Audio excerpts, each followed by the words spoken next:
Hello everybody on YouTube and Facebook, it's Michael here, and I am very pleased to announce that I have reached yet another milestone video. Now, it has been about a year and 3 months since I have uploaded my 500th YouTube video, in which I've uploaded in late March last year, and now this video has marked my 600th YouTube video. Now, I just want to say thank you very much to everyone out there that has been supporting me and my YouTube channel over the years. I can't believe that over 3 months ago, I have finally hit 10,000 subscribers. Something years ago I didn't know I was going to achieve. So a massive thank you to everyone out there that has been supporting me and my channel. Now, on this special milestone video, I will be telling a story to how my interest in keyboards started. Now, I started playing keyboards when I was 13, but didn't get my very own keyboard until my 14th birthday, which is what I'll be talking about on the first part of this story. And also, of all the keyboards that I have got over the years, most of my keyboards has a side story to how I've got them. Although not all of them have a side story, most of them do, which I will also be telling on this story as well. And then a few years later of playing keyboards, YouTube was introduced. And over the years I've been watching lots and lots of videos, and I have learnt a lot throughout the years of watching YouTube videos. And then a few years after that, I decided to create my own YouTube channel. Now, I've created my YouTube channel on the 16th of June 2010, and then about a week after that I've uploaded my very first video. Here is a short clip of my very first YouTube video, and this is the video that got me started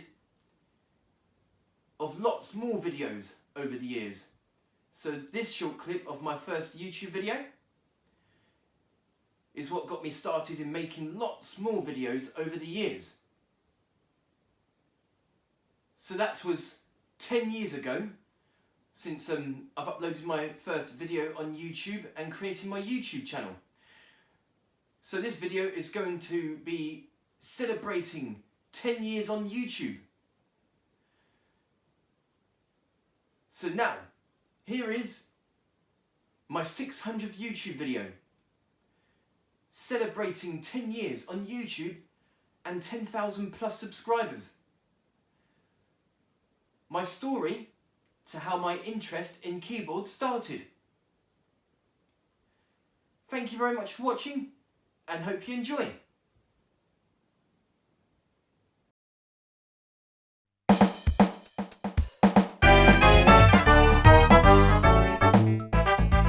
Okay, so here is my story to how my interest in keyboard playing and collecting started.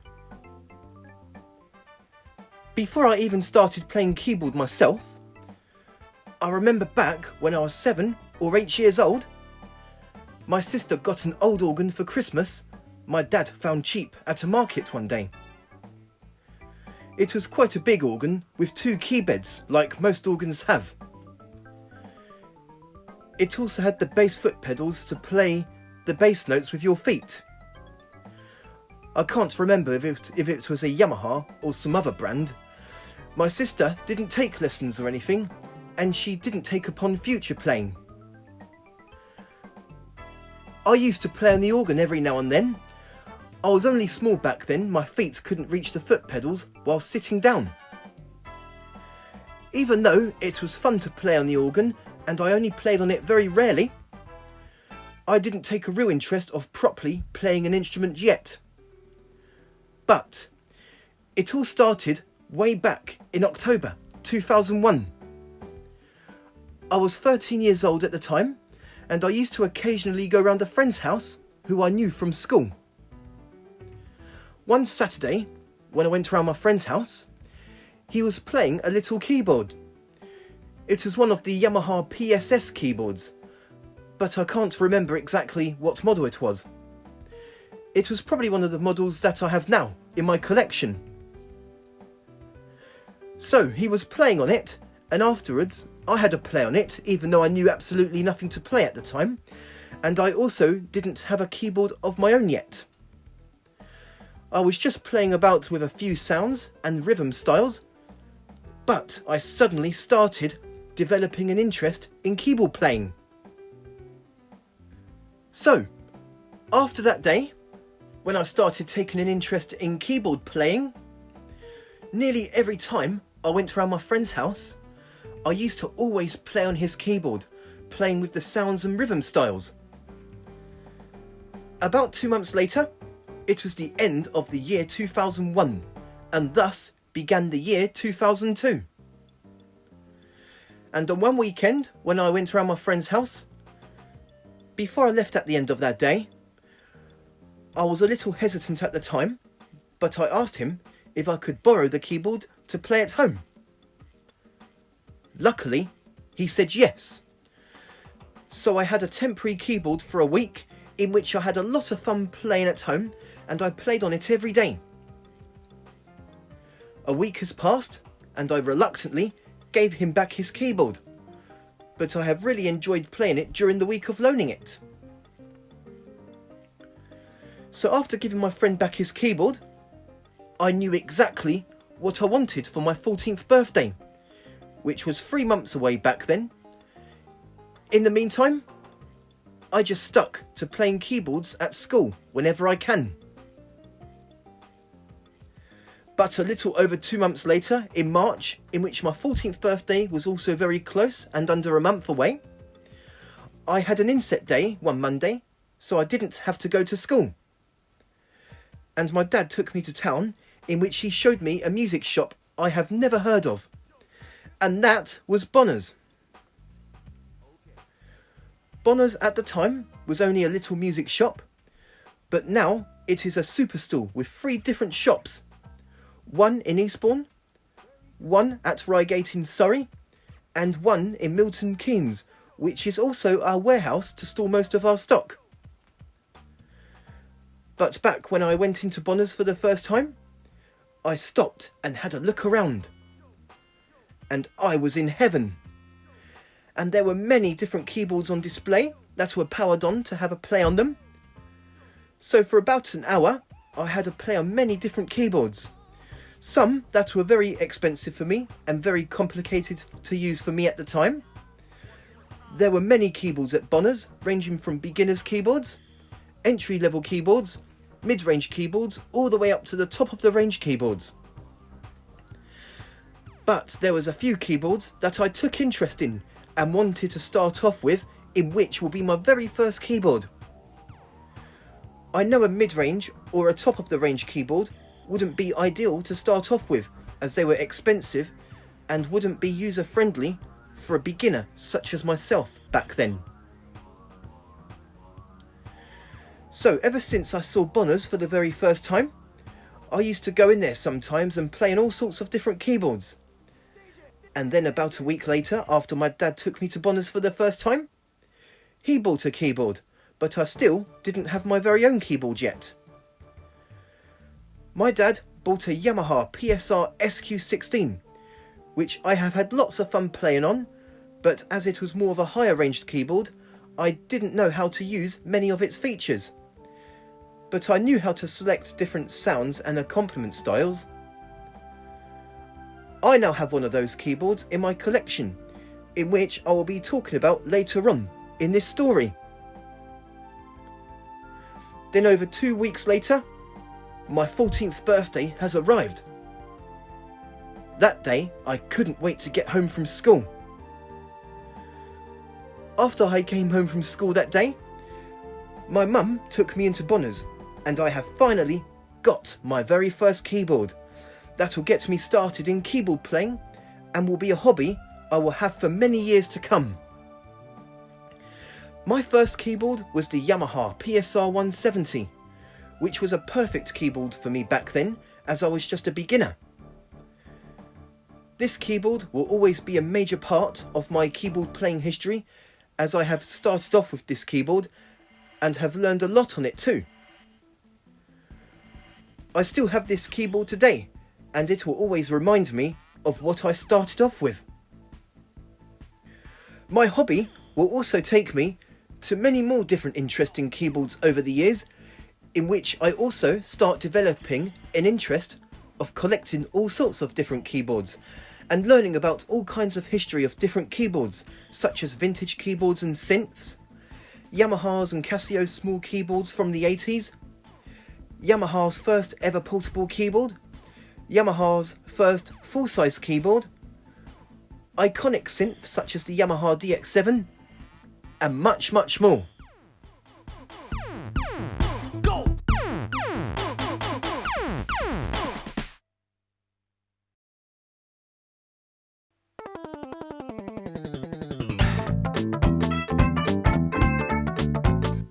And now, moving on to some of my keyboards that have a little story to how I got them.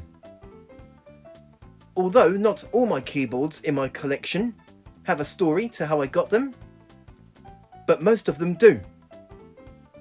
And I will tell you how I got them and what gave me the decision to get them. First of all, I will be telling you how I got the Yamaha PSR-74. I was saving up for a cheap keyboard before I even got my first keyboard for my 14th birthday. I had a small amount of money saved up, but on my 14th birthday, I also got a bit of birthday money from other family members, and I almost had enough to get another keyboard. It wasn't until about 6 weeks later, after I got my first keyboard for my birthday, that I had enough money to get another keyboard. So one Saturday afternoon in May, I went into Bonners with my dad and bought myself the Yamaha PSR-74. The Yamaha PSR-74 was the very first keyboard I have saved up for and bought with my own money, and was my second keyboard I have owned. So upon getting the Yamaha PSR-74, I have had 2 keyboards of my own to play on, and plus my dad's Yamaha PSR SQ16.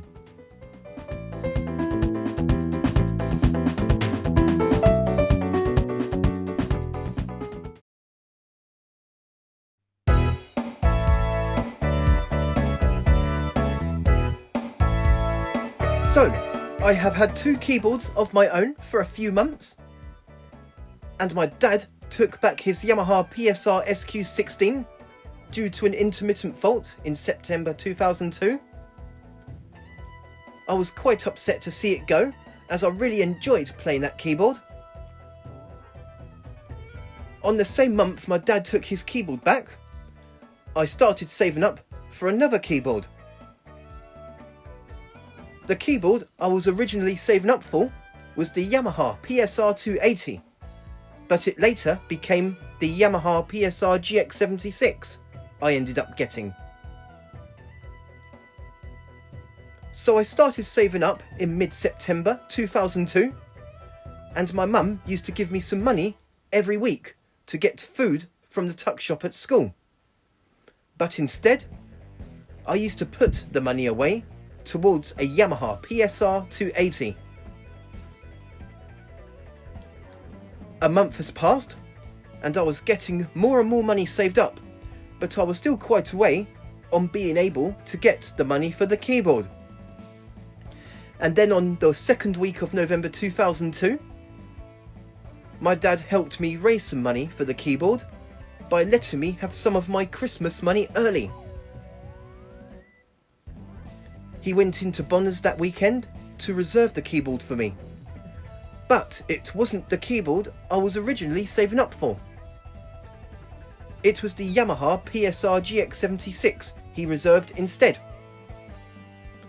That meant that I had to spend more money than I thought I had to spend.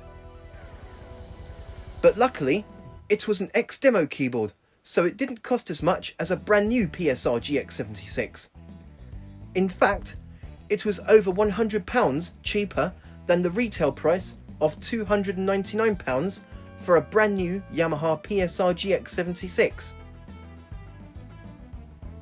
I only had to raise another £25 because the Yamaha PSR-280 I was originally saving for at the time costed £154, and the Yamaha PSR-GX76 X-Demo cost £179. The Yamaha PSR-GX76 was exactly the same keyboard as the Yamaha PSR-280, but it has 76 keys, which also meant that the PSR-GX76 was my first ever keyboard with 76 keys. 2 weeks later, I managed to get the rest of the money, and one Saturday afternoon, me and my dad went into Bonner's and I have finally bought my third keyboard overall, the Yamaha PSR-GX76. I have had hours of fun on it when I took it home that day, and spent the rest of the day playing it, and had lots of fun exploring features that were brand new to me back then. The Yamaha PSR-GX76 was the first keyboard I have bought that had features that were brand new to me, such as 76 keys, which were also touch sensitive, a pitch bend wheel, digital effects such as reverb and DSP, more than 100 voices, a built-in 5-track sequencer to record your own songs, registration memory to store your settings, and much more that my first two keyboards didn't feature.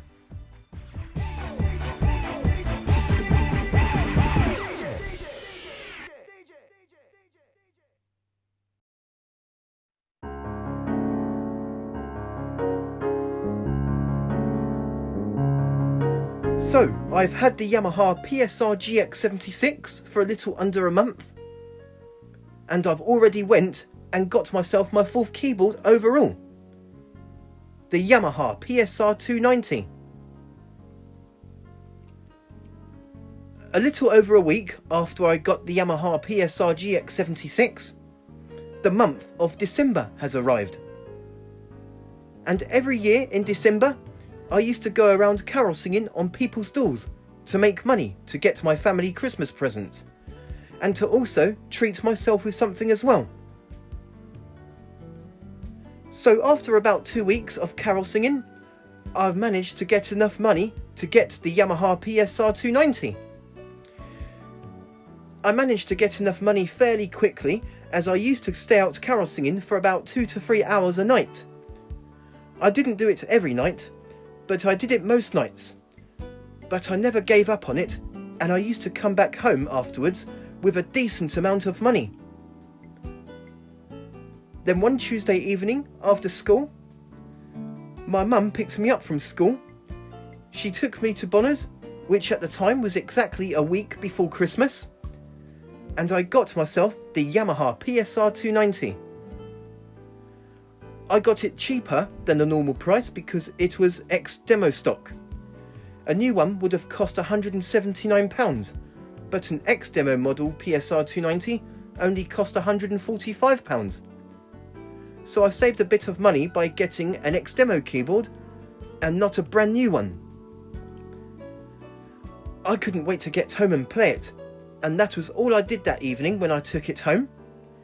The first couple of days of having the PSR-290, I even stayed up very late until 2 o'clock in the morning playing it, despite having to get up for school about 5 hours later. The Yamaha PSR-290 was my fourth keyboard overall, and I started to have a small collection of keyboards, even though I thought it was a big collection at the time to have 4 keyboards. But that's definitely nothing compared to what I've got now. The Yamaha PSR-290 was the first keyboard I've got that had a few more features that were brand new to me back then, such as over 600 voices with XG voices, built-in flash memory to connect the keyboard to a computer and download MIDI files from the internet and then transfer them onto the keyboard, over 100 styles, dual and split voices in which you can layer up to 2 voices at the same time. For example, you can play the grand piano sound and strings at the same time, and you can split the keyboard to have a different sound on the left hand side of the keyboard. A music database which had song titles on the keyboard in which it will give you the right styles and sounds that would suit a certain song.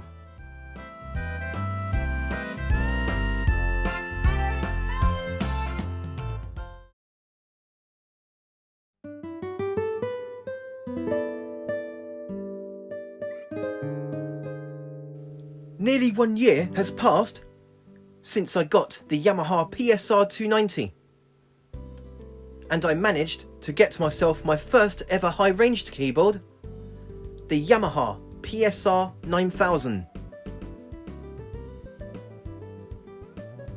It all started on my 15th birthday, when I decided to save some of my birthday money for another keyboard. And in the year of 2003, I also did a little bit of work every now and then at Bonner's and earning a bit of money. Over a month later, I saw a Yamaha PSR-740 at Bonner's second hand and decided that I wanted to save up for that keyboard. I obviously didn't have the money for the keyboard yet, as I have not long started saving up. But a few weeks after seeing the PSR-740 in the shop, it has sold. So I decided to go big and save up for a bigger and better keyboard. I knew that it would be more expensive, but it would be worth it to get a much better keyboard, which would be better than the first 4 I have combined. And that was when I decided that I was going to go for the Yamaha PSR-9000. So every now and then, I did some work at Bonner's, mainly on Saturdays, because I was at school during the week, and over a month later, it was the summer holidays with 6 weeks off school, and I already had over £100 saved up. During the summer holidays, I've done some work at Bonner's at least 1 or 2 days a week. I think one week I have done 3 days in a week and was getting more money saved up. And then about a month later, in August, on week 4 of the summer holidays, a fun fair came to our local field. Back then, it came to our local field twice a year, and I managed to get myself a job, working on one of the fair rides. After 10 days of working at the fun fair, the fair packed up and moved on to the next place they were going. I helped them take apart the rides and cleaning the area. And at the end of that day, I got paid. I couldn't believe my eyes. It was my first ever big pay with a temporary full-time job whilst the fun fair was operating. I got £200, which was back then a generous amount for someone who was just 15 years old at the time. So by the time the month of September arrived, it was the end of the summer holidays, and I have started school again on my final year. During the summer holidays, upon working at the fun fair and working at Bonner's, I managed to have over £400 saved up for the Yamaha PSR-9000. So upon going back to school for my final year, I still did some work at Bonner's most Saturdays, and over a month later in October, my dad put a deposit down for my Yamaha PSR-9000 as part of my Christmas money I got that year. And I was getting closer to getting the money for the keyboard. One Saturday, when I was at work, my manager, Tony, gave me a discount for the keyboard, so I will get it a lot cheaper than the price in the shop. It was a second-hand PSR-9000, because a year ago back then it was replaced with the first Yamaha Tyros keyboard, which I will also be talking about in my story. The Tyros 1 was Yamaha's current flagship keyboard, and I wouldn't have been able to afford a Tyros back then. About a month and a half later, the month of December came, and I did my usual carol singing on people's doors to make money for Christmas presents for family members and to treat myself. I did that nearly every night for a week, and then the following Monday I had an inset day, so no school that day. I phoned up Bonners and told them that I have now got the money to be able to buy the Yamaha PSR-9000. So my dad took me to Bonners that Monday afternoon, and I paid the rest of the money off to fully pay for the keyboard. Me brimming with excitement, I finally take home the Yamaha PSR-9000. My 5th keyboard overall, and my first ever high-ranged keyboard. It has taken me 8 months in total to save up for this keyboard, and I couldn't be any more happier. So I had 5 keyboards of my own, and also at the beginning of 2003 in January, my dad bought the Korg i4S after taking back his Yamaha PSR SQ16 a few months before. So I had altogether 6 keyboards to play on, 5 of my own and my dad's Korg i4S. The Yamaha PSR-9000 was the first keyboard of mine to have many more features brand new to me my other keyboards did not have. Features such as a big LCD screen, a floppy disk drive, which are now obsolete nowadays, as nearly all keyboards have USB connections for external storage,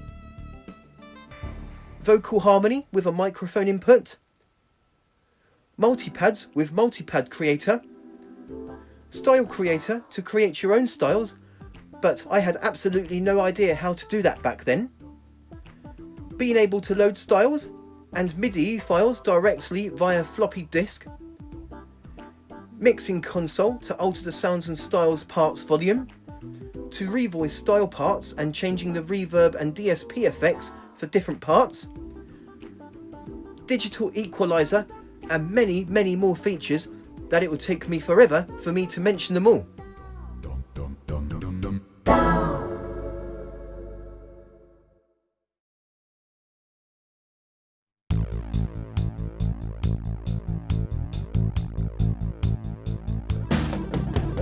Okay, so this keyboard doesn't really have a huge story to how I've gotten it, as I wasn't looking for this keyboard. But I will tell you how I got it, because it was the first keyboard that was given to me that wasn't a birthday or Christmas gift.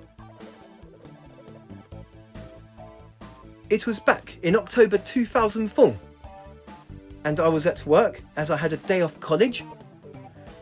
And at the end of the day, my manager Tony said to me, "Michael, I have a present for you." And he showed me an old keyboard, which was the Gem WX2. And he gave it to me, in which it was the first keyboard given to me for free, that wasn't a birthday or Christmas present, etc. Apparently, the floppy disk drive doesn't work, but everything else on it works fine. Gem was short for General Music, and are unfortunately no longer around, since I believe they have gone bust years ago. But there were lots of other Gem keyboards that were made back in the 90s, even though I have never heard of such brand of keyboards until I was given the Gem/General Music WX2.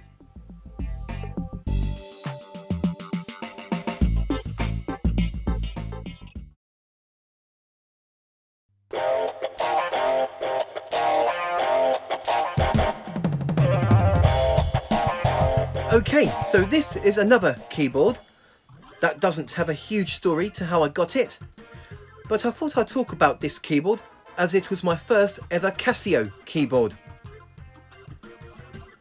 So it was the year 2005 in the month of April, and my 17th birthday was only about a week away. I've been playing on the Casio CTK691 at Bonner's and looked at some specs of it over the internet and thought that I wouldn't mind getting this keyboard. So about a week later, it was the day of my 17th birthday.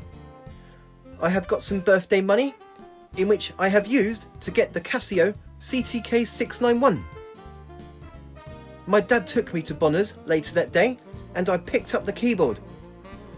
I took it home and have been playing on it for hours. The Casio CTK691 was my first ever Casio, and I loved the sounds and rhythms that were on the keyboard. It sounded really great for an entry-level keyboard, and Casio has always made their entry-level keyboards sound better and had more features than Yamaha's entry-level models. But I know Casio never compared themselves to other brands with flagship keyboards such as Yamaha's back then Tyros and the Roland G70, etc. The only high-range keyboard I knew Casio has done back in the year 2000 was the MZ2000, but even that apparently didn't sell very well when it was launched.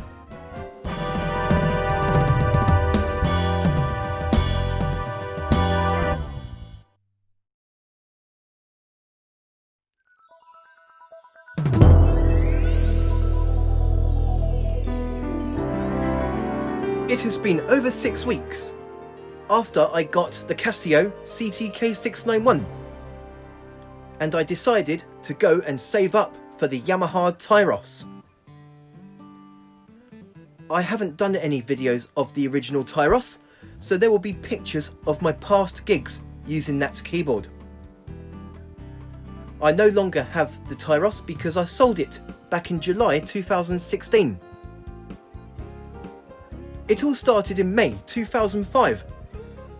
I was at college at the time and I was on a payroll thing called EMA, which stands for Educational Maintenance Allowance, in which I was earning up to £30 a week for attending college, and if you stayed at college for 2 years you can also get up to £500 in bonuses. Unfortunately, they don't do that anymore, but they did back when I was at college. So I started saving in May 2005, gathering my college EMA money and my work money, and just over a month later, college was finished for the summer holidays, and I have saved up a fair bit of money. I can't remember how much though. During the summer holidays of 2005, Bonner's decided to move out of their old shop and decide to move into a bigger premises. So Bonner's will be more of a superstore than just a little shop, which would be open in late September 2005. So during the summer holidays, there was lots of work for me sorting out what will become Bonner's Music Superstore. I was helping out cleaning it up and throwing away what was in there. There was loads of rolled up carpets and rugs because it used to be a carpet shop called Courts, which had closed down some years ago. Under 2 months later, on the 24th of September 2005, the new Bonner's Music Superstore has opened. We have had a grand opening event with members of the public attending to the event as well. There was also a band upstairs, so it all turned out to be a great opening event. So after a lot of work during the summer holidays of the new Bonner's Music Superstore, I started my second year at college, and I have had a lot more money saved up for the Tyros, but I know I was still quite a way of getting the money for the keyboard. About a week after the opening of the new Superstore, a new Yamaha keyboard was launched on the 1st of October 2005. And that was the Yamaha Tyros 2 keyboard, which replaced the original Tyros keyboard. So a lot of them will come into the shop as part exchanges and will be cheaper than a new Tyros. But I didn't go for a Part X Tyros one. My manager Tony had one in which he would sell to me, but I still didn't have the money to get one yet. It was just a week after the Tyros 2 was launched, and luckily my dad lent me the rest of the money so I can go and buy the Tyros 1. So I went into Bonner's one Monday afternoon and I fully paid for the Tyros 1. I had the Tyros at home to borrow for the weekend and was going to bring it back on that Monday, but I didn't need to do that as I have paid for it and was finally my own keyboard. I have had lots of fun playing around with the Tyros, and some months later of owning it, I have also learnt how to do certain things, such as creating registration memories to store settings for certain songs and to create my own multipads, etc. It was the first keyboard in which I started seriously learning a lot of songs on, and I have also took it out to play at gigs every once in a while. I also bought the Tyros 2 second hand 2 years later in October 2007, but I sold that back in July 2016. At the same time, I sold the original Tyros.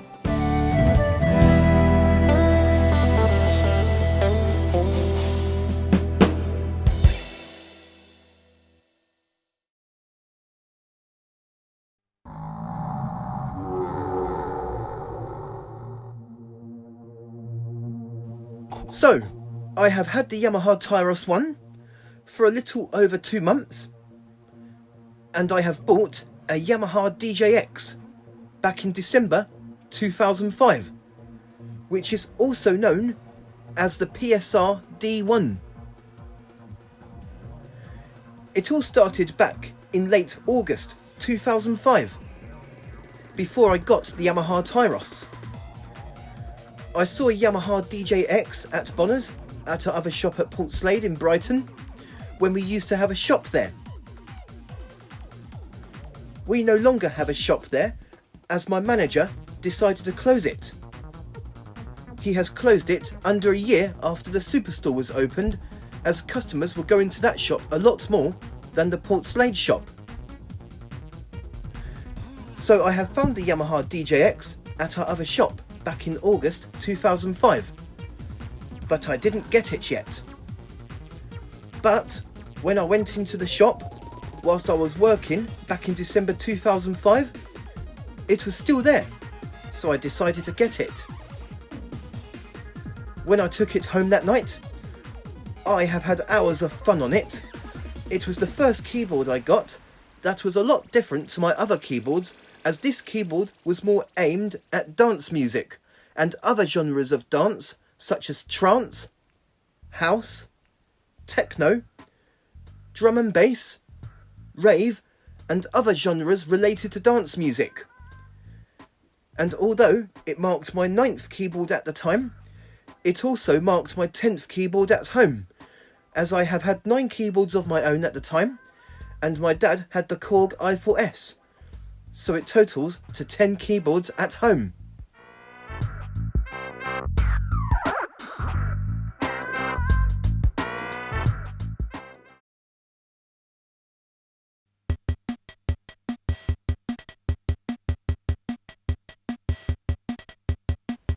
Okay, so the year 2006 has arrived, and I have got a few more keyboards, but will not mention them as they don't really have a side story to how I got them.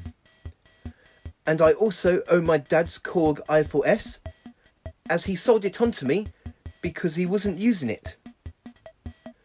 But in mid-March 2006, I was round a friend's house and his sister said that she had a keyboard I could have. So at the end of the day, before I went home, she got her keyboard out and gave it to me.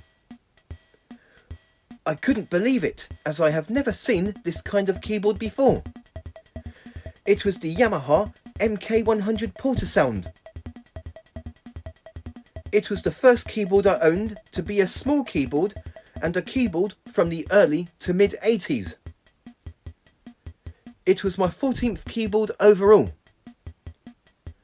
Back then, I never knew Yamaha has made home keyboards way back in the early 80s, as I always thought back then they focused on organs and synths. After doing some research about it, I found out that it was released in 1983, the same year as the iconic DX7 was released, and this keyboard has also led me to other Yamaha keyboards and different brands of keyboards of the 80s to add to my collection in the future.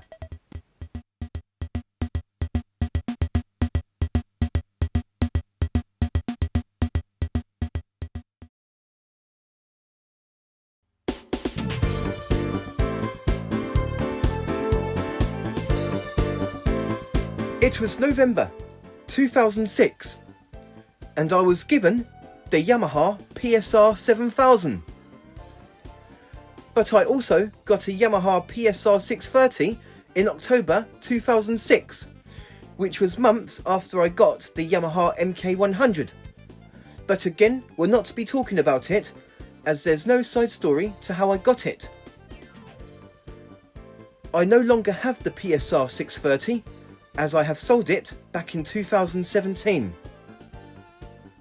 So, it was mid-November 2006, and there was a Yamaha PSR-7000 I saw that had a note that it was to go to someone who repairs our keyboards for spare parts.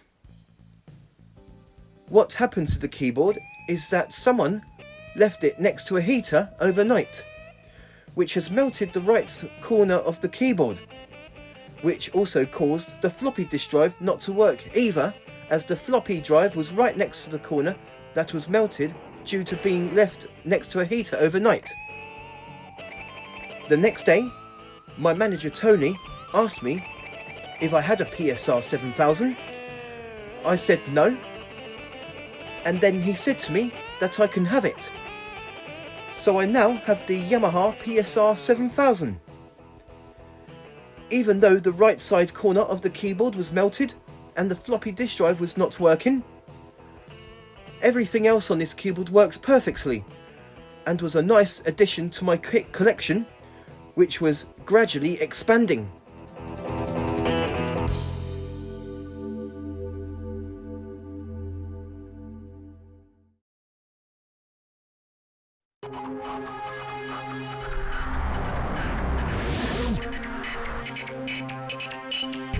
The year 2007 has arrived, and at the end of January I have got myself the Yamaha DJX-II. I have been looking for this keyboard for a long time, even before I got keyboards like the Tyros and the PSR-9000, etc. But I couldn't find any in second-hand shops or similar.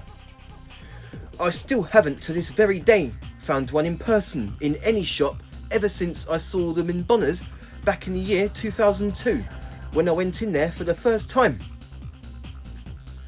So I decided to see if I could get one on eBay. And there was a few listed on there, so I had some luck finding them online. Unfortunately, I didn't have my own eBay account back then to buy or bid for the keyboard. But I managed to get a friend from work to bid for the keyboard for me. So I have waited for the bidding to end on the keyboard, which was in a few days back then. And on the day the bidding ends, I phoned up my friend a few minutes before it ended and stayed on the phone whilst he was bidding for it. I told him how much to bid. He put in a bid about 10 seconds before the listing ended. Putting a bid seconds before a listing ends is known as sniping, and thankfully my friend has won the keyboard. So about a week and a half has passed, and my friend gave me a text one Monday night and said to me that the keyboard has arrived and will take it to work the next day. I wasn't working the next day, but I came into the shop so I can pick up the keyboard. And there it was, in the staff room, in its box. It has been years since I last saw one in person, and now I finally have my own Yamaha DJX-II. I thanked my friend for bidding and winning the keyboard for me, and then I took it home with me. I paid him back the money for the keyboard a few days after he won the keyboard. I have had lots of fun on the DJX-II and messing around with it properly for the first time. And that's all I've been doing for the rest of that day. Just been playing on the keyboard all day ever since I took it back home with me.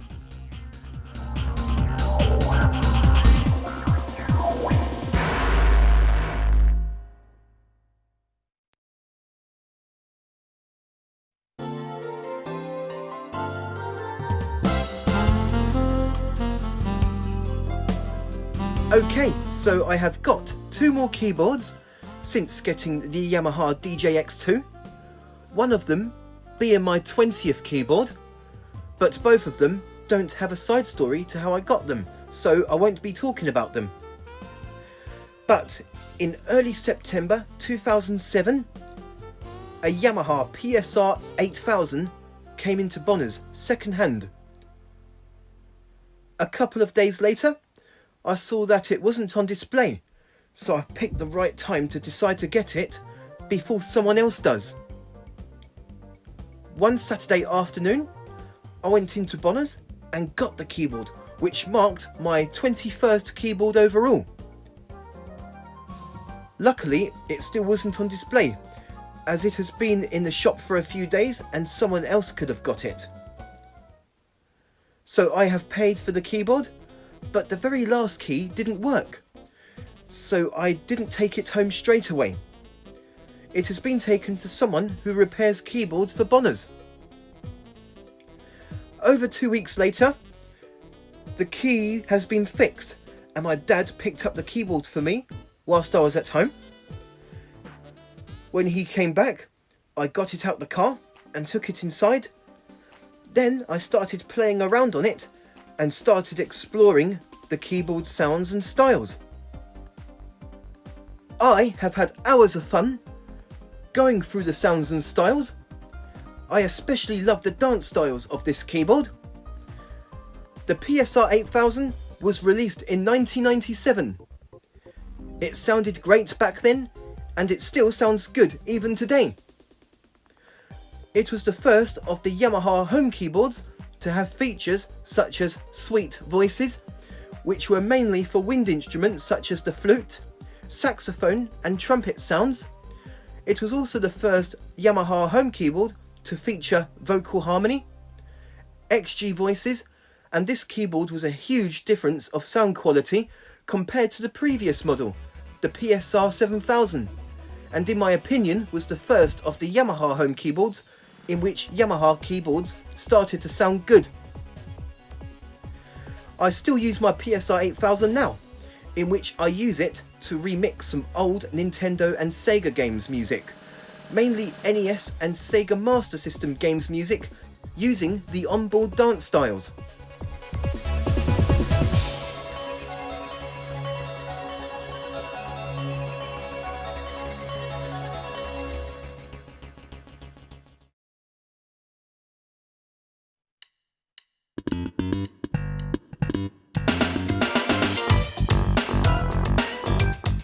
It was February 2008 and I found a Yamaha PSR-SQ16 on the Friday ad website. And then in early March 2008, I travelled by train to go and pick up the keyboard. So here's the Yamaha PSR-SQ16 story. After my dad had the PSR-SQ16 years ago, before I even got my own keyboard, and then he took it back months later due to an intermittent fault, I would have done anything to try and get the keyboard again to add to my collection. So in February back in 2008, I looked up the Yamaha PSR-SQ16 on eBay, but I couldn't find one. Then I checked on the Google search engine by typing in Yamaha PSR-SQ16 for sale, and there was a few websites that had them on for sale, but they were from different countries. But luckily there was one on the Friday Ad website. Unfortunately it wasn't local, so I couldn't just go and get it in 10 minutes or similar. It was in an area in West Sussex called Burgess Hill, but it was so cheap that I had to get it as it was practically a steal price for the keyboard. So I had to decide a plan on how I can get the keyboard, even though I had to travel to get it. And that's when I decided that I was going to take a train there to collect the keyboard. So I contacted the seller, as his number was on the Friday Ad listing, and told him if the keyboard was still for sale. He said that he still had it and it was still for sale. So I asked him if he can keep hold of it for me, as I am interested in buying. He agreed, and I told him that I would take a train to Burgess Hill in the next few days to collect the keyboard. So the following week, on Monday, after work, I got back home, got one of my keyboard bags to store the keyboard I was collecting. My dad drove to the train station in Eastbourne. Then I got the tickets for the train. My dad went with me, so I paid for his ticket too. And then we boarded the train to Burgess Hill. Over an hour later, we was near Burgess Hill. I phoned the seller saying that we are near the train station, so that he knows who I was. I told him I was holding a keyboard bag so he can easily spot me, despite that it was dark by the time we got there. He drove to the train station to meet us. Then he drove us to his place where I would go and collect the keyboard. So we got to his place and there it was, the Yamaha PSR-SQ16. I couldn't believe I have seen one again after all those years back when my dad used to have one. So I had a little play on it, then I put it in my keyboard bag and paid the seller. The seller drove us back to the train station, then I thanked him for selling the keyboard to me and keeping hold of the keyboard for me. Then me and my dad went on the train for the journey back home. We arrived at Eastbourne over an hour later. Then my dad drove us back home, and when I got back I started playing the keyboard and had loads of fun going through the sounds and styles, which took me straight back to when my dad used to have one when I was 13 years old at the time, before I got my own keyboard. And now I have got one of my own to add to my collection. I was so happy to finally have this keyboard to play again. The Yamaha PSR-SQ16, I believe, was the first Yamaha keyboard to have a 16-track sequencer, hence the name SQ16. It has so many buttons for loads of different features, but at least I know how to use most of the features of this keyboard.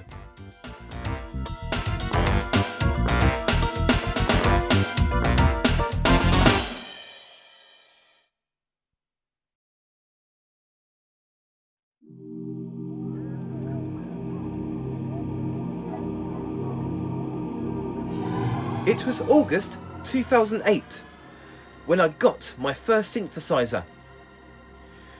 I thought that it would make a nice change to get a keyboard that is not a home keyboard with onboard styles.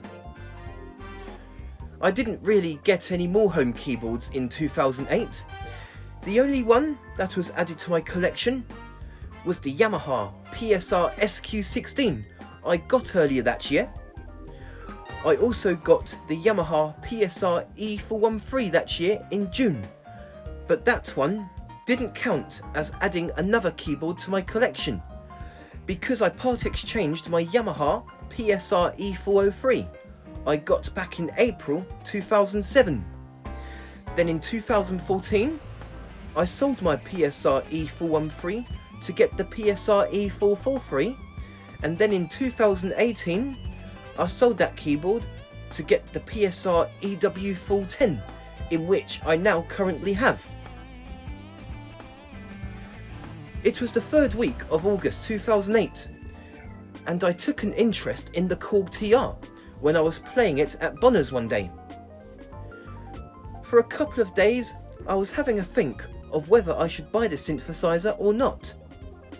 But then I decided that I was going to go for it and buy the synth. So one Thursday afternoon, when I finished work, I paid for the Korg TR synthesizer and took it home. I bought the 61 key model. There were 3 choices for this synthesizer. There was a 61 key model, a 76 key model, and an 88 key model with weighted keys. But the 61 keys was good enough for me. I have had lots of fun playing around with the synth when I first got it. It was my first ever synthesizer, which was a nice change from home keyboards. Instead of accompaniment styles, you have different types of patterns, which almost works like accompaniment styles, but you can do so much more with patterns, such as changing the arpeggiator types to make it sound different. You also get arpeggiators with the sounds as well, which is almost like the same way you control chords with styles with your left hand on a home keyboard. But arpeggiators can be controlled throughout the entire instrument, not just the left hand side, and arpeggiators play by themselves with all sorts of different types, as long as you hold down the keys in most cases. Not long after I bought the Korg TR, it was only under a month since I've got it, at the beginning of September 2008, I took interest in a Korg M3, as I have been playing on that synthesizer too, and really enjoyed it. I spent the afternoon in the shop playing it after work one Monday, and the next day I went into Bonner's and bought one. I took it home and enjoyed it a lot more. There were literally loads more patterns and sounds on there compared to the Korg TR. And another great thing about it is that the M3 is actually a module attached to a keyboard. So you can easily take it out of the keyboard and MIDI it up to any other keyboard. But I haven't done that myself. I got the 61 key model. Again, there are 3 models: a 61 key model, a 73 key model in which there was space to attach a Korg radius module as well, so you can have the M3 and radius modules on one keyboard, and an 88 key model with weighted keys in which you can also have the M3 and radius modules attached to it. And if I remember correctly, you could have 2 M3 modules fitted to the 88 key model, but correct me if I'm wrong. About 3 months has passed since buying the Korg M3, and I have bought yet another synthesizer. The synth I have bought was the Yamaha Motif XS6. I have wanted to get one of those for quite some time, because when I played it for the first time, I really enjoyed it and playing around with the many sounds and patterns. I also read online that it has over 6,000 different arpeggiators, which was a lot of arpeggiators at the time on one instrument. I also learnt how to change the arpeggiators on the patterns. For example, I can change the arpeggiators on the drum parts and bass parts, etc. So it was the 2nd week of December 2008, 3 months after I got the Korg M3, and one Thursday I saw an X-Demo Motif XS6 on display. I played on it after work for a little bit, then I went home, and later on that afternoon I went back and bought it. It was cheaper as it was an ex-demo model. When I took it home, I've had a lot of fun on it. It took me ages to go through all sorts of sounds and patterns. There were so many, I didn't go through them all straight away, but I really enjoyed playing around on it and the capabilities of the synthesizer. There were 3 models: the Motif XS6 with 61 keys, which is what I've got, a Motif XS7 with 76 keys, and the Motif XS8 with 88 weighted action keys. It was then replaced a few years later with the Motif XF models. About 5 or 6 years later, the Motif XF models were replaced to what it is now, the montage synthesizers.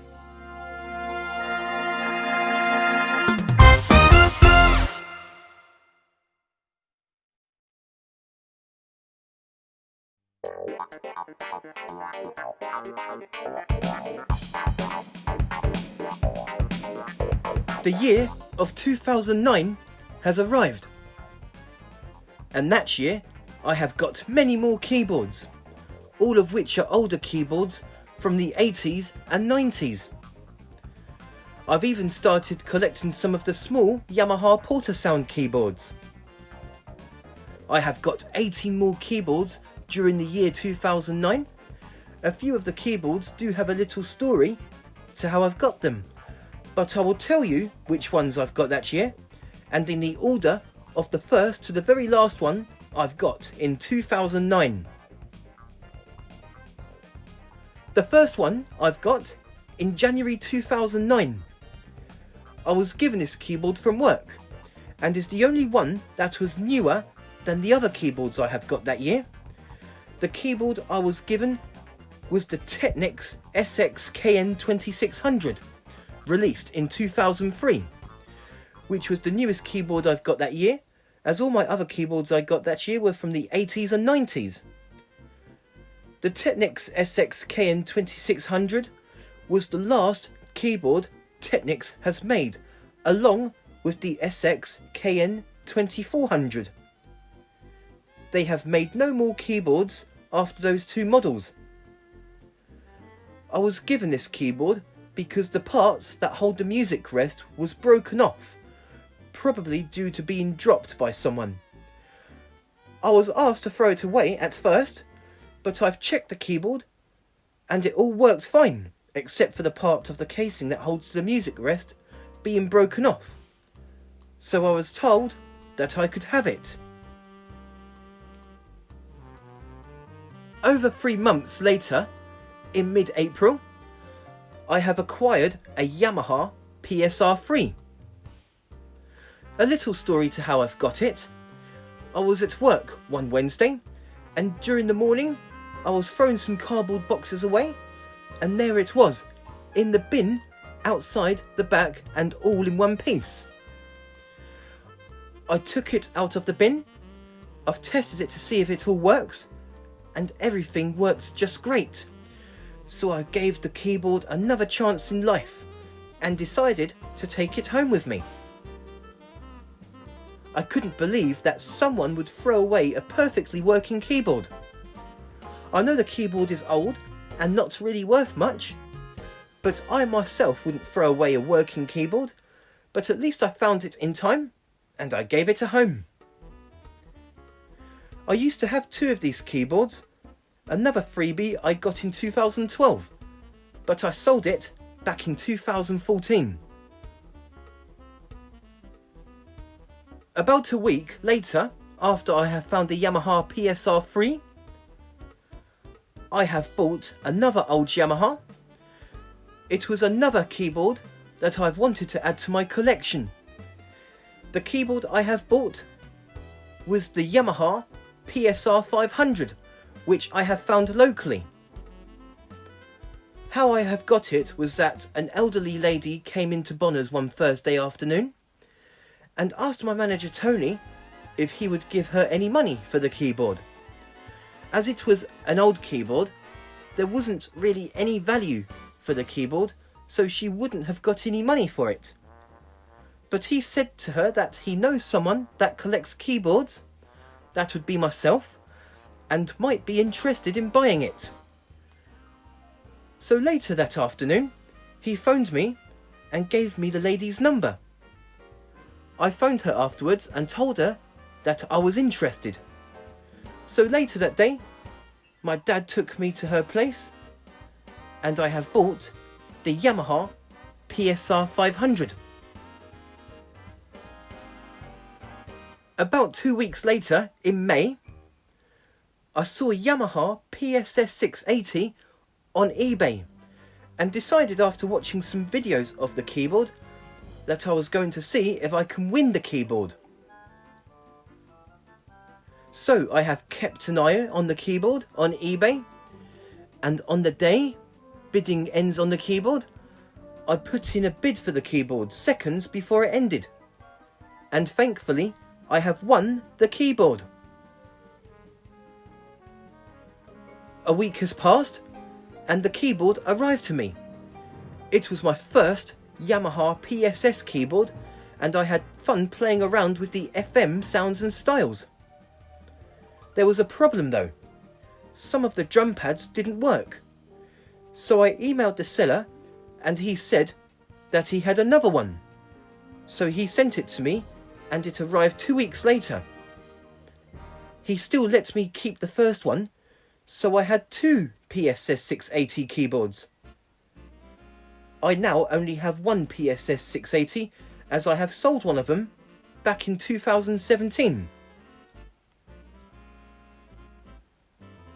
Also, in the month of May, I started seeing so many more old keyboards from the 80s by watching videos on YouTube that I have never seen or heard of before, and it inspired me to go and get the keyboards for myself to add to my collection. I've seen videos of old keyboards such as the Yamaha PS30, Yamaha PS55, Yamaha PC100 etc, which I have bought during that year and will be talking about. I have also seen other brands of old keyboards, and Casio has also some good small keyboards of the same era, some of which I have found over the years and added to my collection. It was just over a week later and I have found a Yamaha PSS-390 on eBay at a buy it now price of £20 plus £5 postage. I bought the keyboard and it arrived to me about a week later. I also had fun on that keyboard with the digital synthesizer feature, and all sounds can be modified with this feature, giving you endless possibilities of thousands of different weird sounds.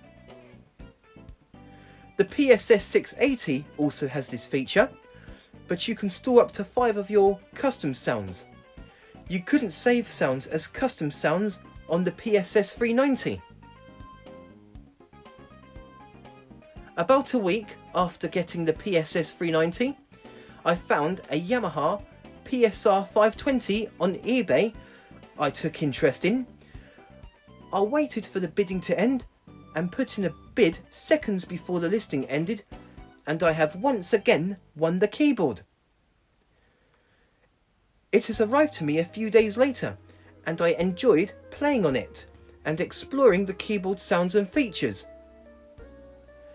The PSR-520 was basically the mid-range version of the flagship PSR-7000 released in the same year. There was also a PSR-620 with only one difference. The difference is that the PSR-620 has a floppy disk drive. The PSR-520 was exactly the same as the PSR-620, but it didn't have a floppy drive. Over 2 months later, in August, I went to a car boot sale one Saturday afternoon and found a keyboard called the MC36, but doesn't have an actual brand name like Yamaha or Casio etc. By the looks of it, It looks like a clone of a Casio keyboard with exactly the same sounds and casing. A week later, I went to the car boot sale again on a Saturday afternoon and found a Yamaha PSR-280. When I took the PSR-280 home, I played on it and listened to the demonstration song. It was exactly the same demo song as my friend's keyboard I played back in October 2001 that got me interested in the hobby of keyboard playing. I wondered all along if this was the keyboard he had, or something similar with the exact same sounds and song. But it was great to hear that demo song again after all those years. 2 weeks later, in September, I saw a Yamaha PSR-220 on eBay and decided to bid for it. I was bidding for one in July earlier that year, but unfortunately I didn't win the keyboard. So I put in a bid seconds before the listing ended, and luckily this time I have won the keyboard. The keyboard arrived to me a few days later. Under a week later, I saw a Yamaha PS30 on eBay. Before I've seen it listed on eBay, I was bidding for a PS20, but someone else put in a higher bid, so I didn't win the keyboard. But luckily, I came across the PS30 on eBay, but it was for collection only, in which it wasn't local. So I emailed the seller asking if they would post it if I was the winning bidder. Luckily, he said that he would post it if I was prepared to pay the postage costs. I agreed, and one Sunday evening, I put in a bid for the keyboard before it ended, and thankfully, I was the only bidder. Therefore, I have won the keyboard. About 3 days later, it has arrived to me, and I have had lots of fun playing around with the keyboard sounds and features. The Yamaha PS30 was Yamaha's first ever full-size portable keyboard, released in 1981. There were 2 more keyboards in the range released at the same time, and they are the Yamaha PS10 and Yamaha PS20. The PS20 has all of the features of the PS30, but it doesn't have the 8 solo voices. The PS10 has even less features. It has only 6 sounds and 4 rhythm styles. It also doesn't have the arpeggio button, and it only has 44 full-size keys. The PS20 and PS30 has 49 keys. Also on the Yamaha PS20 and PS30, there is an Easter egg with the buttons of the rhythms.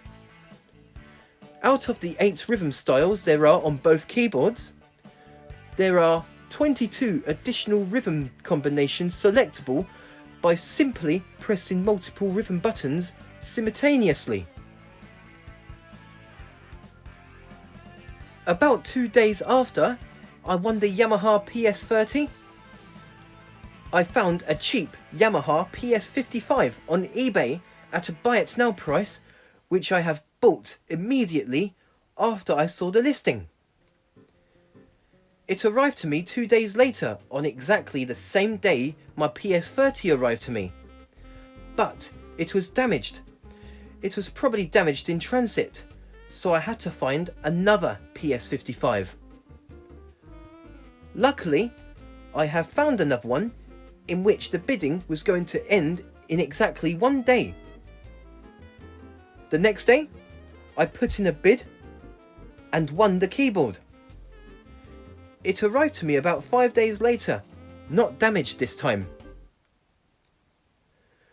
I've had a lot of fun going through the PS55 sounds and features, and I've luckily got a refund for the damaged one. The Yamaha PS55 was released in 1983, which was exactly the same year the MK100 was released, and also the same year as the iconic DX7 was released. There were also two more keyboards in the range released at the same time, and they are the Yamaha PS25 and Yamaha PS35.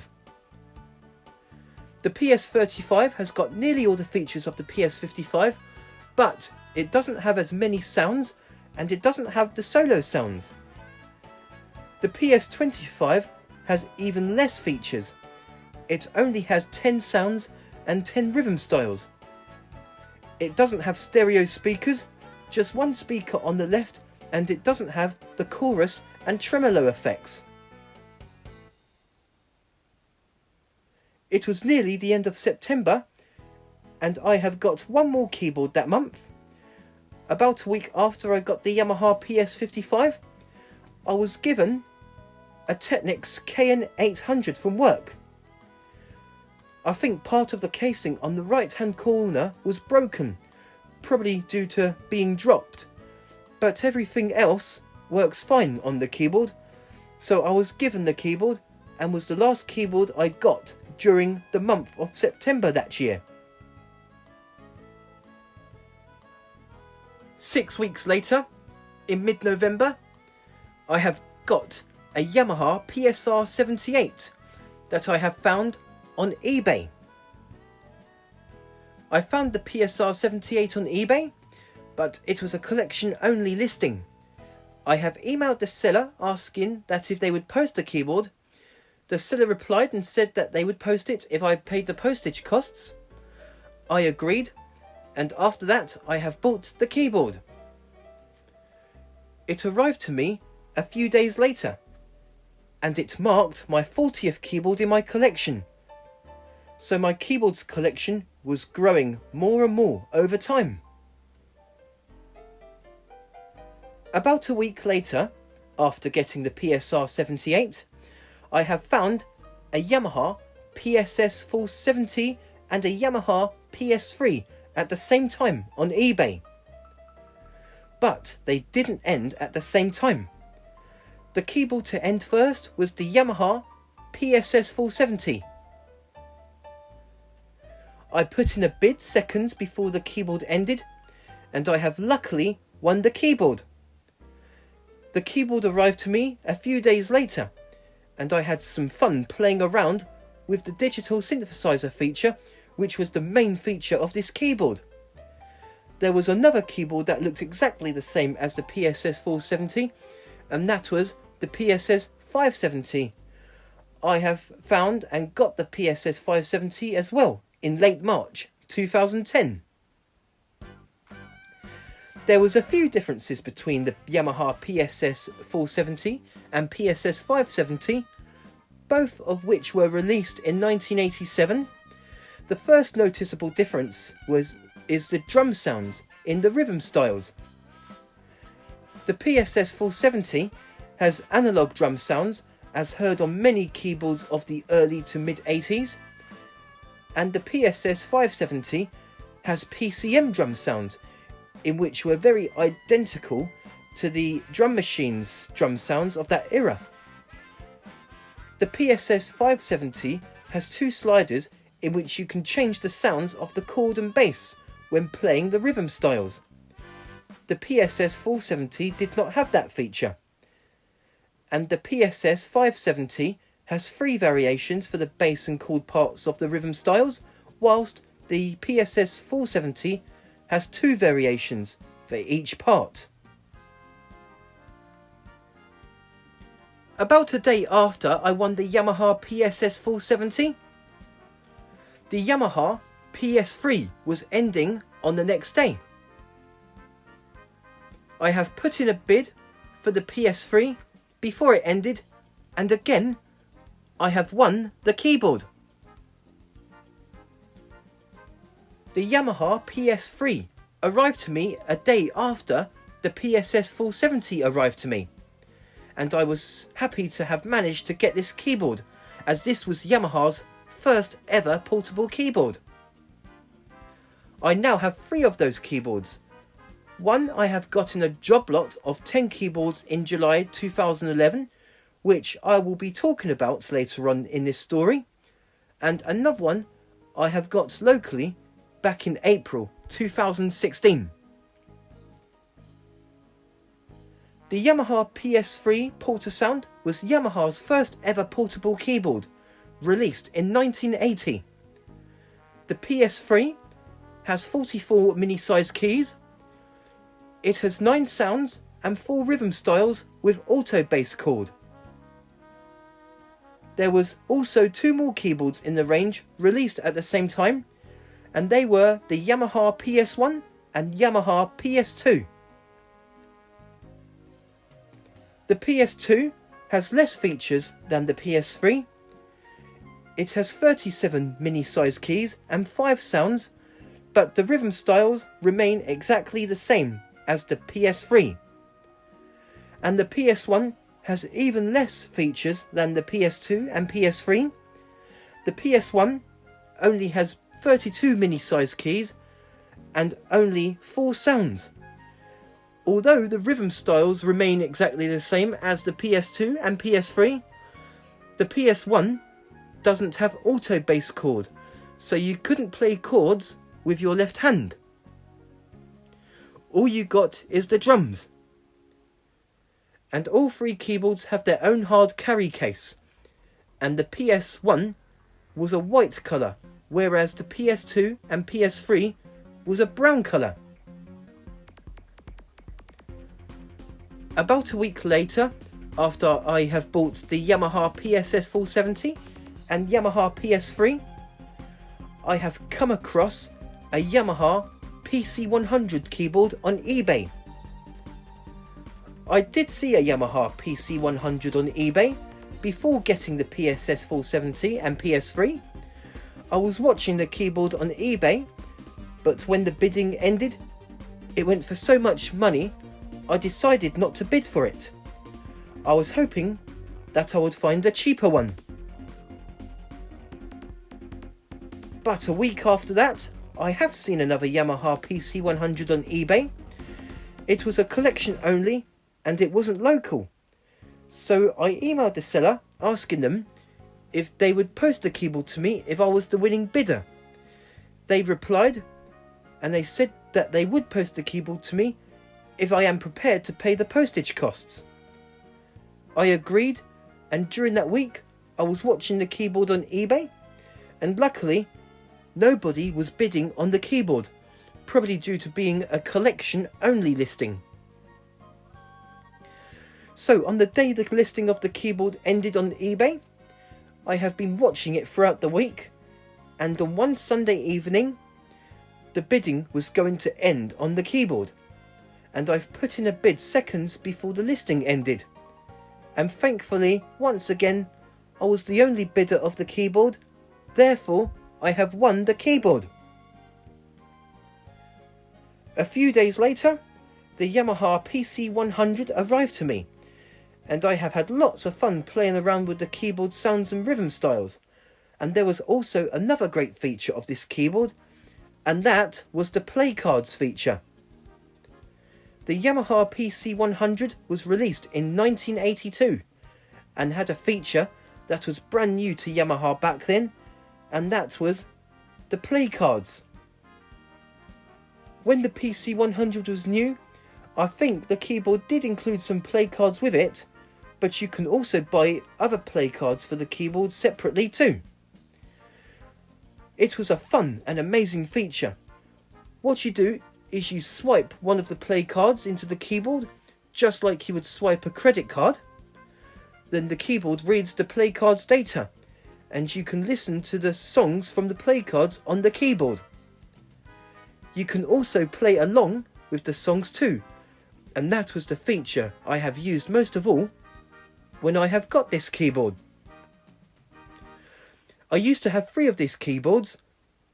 I have found another one really cheap back in July 2010 and found an even cheaper one locally back in April 2012. But I have now got 2 of them, as I have sold one of them back in 2014. Here is the last keyboard I have got in the year of 2009. In mid-December, I have got the Casio PT50 I have got from my dad's friend. It was my very first small Casio keyboard from the 80s, and it was even smaller than the other small keyboards I have got back then. Even though I knew that my dad's friend found this keyboard at a rubbish tip, I still bought it off him. I paid £10 for it, which was a good price for this uncommon keyboard, and everything on it works fine, despite being found at a rubbish tip. It was only a monophonic keyboard, but on the left are buttons in which you can play chords when playing the rhythm styles. And it has a ROM pack slot in which you can put Casio ROM packs in to play and listen to songs. Many of these ROM packs were sold separately back in the day, but if you were to try and find them now, they don't really appear often, and if they do appear online, they will likely to be expensive. This is the last keyboard I have got back in the year of 2009. I have got 18 more keyboards that year, totaling altogether 44 keyboards in my collection at the end of that year. What I've got in the year 2009 was a lot of old keyboards from the 80s and 90s. And this ends the story of the year 2009. A year of many old keyboards.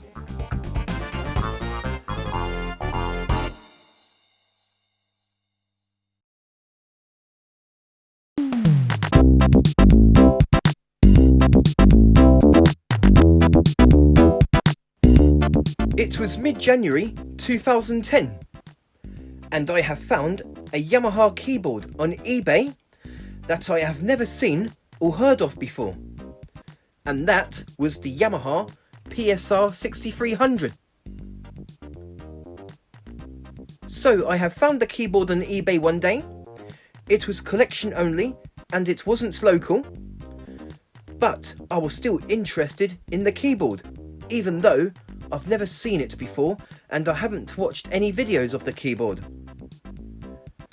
So I have emailed the seller asking if they would post the keyboard, and said that if they would be able to post the keyboard, I would be interested in buying it. The seller replied and said that they can post the keyboard to me if I paid the postage costs. I couldn't turn it down. The keyboard's by its now price was only £30 and plus £15 postage, according to the seller, totalling it to £45, which was really cheap for that keyboard. I immediately bought the keyboard as soon as the seller replied saying that they will post it. About 2 days later, it has arrived to me, and I've had a lot of fun exploring the keyboard, playing with the different sounds, rhythm styles and features. I have never heard the PSR-6300 sounds and rhythms, as I haven't watched any videos of the keyboard before I bought it, but I really like the sound of it and the capabilities. The Yamaha PSR-6300 was Yamaha's flagship keyboard, released in 1986. I really liked how you can open and close the keyboard. It's almost like the keyboard is also a dust cover in a way, because you can close it when you are not using it.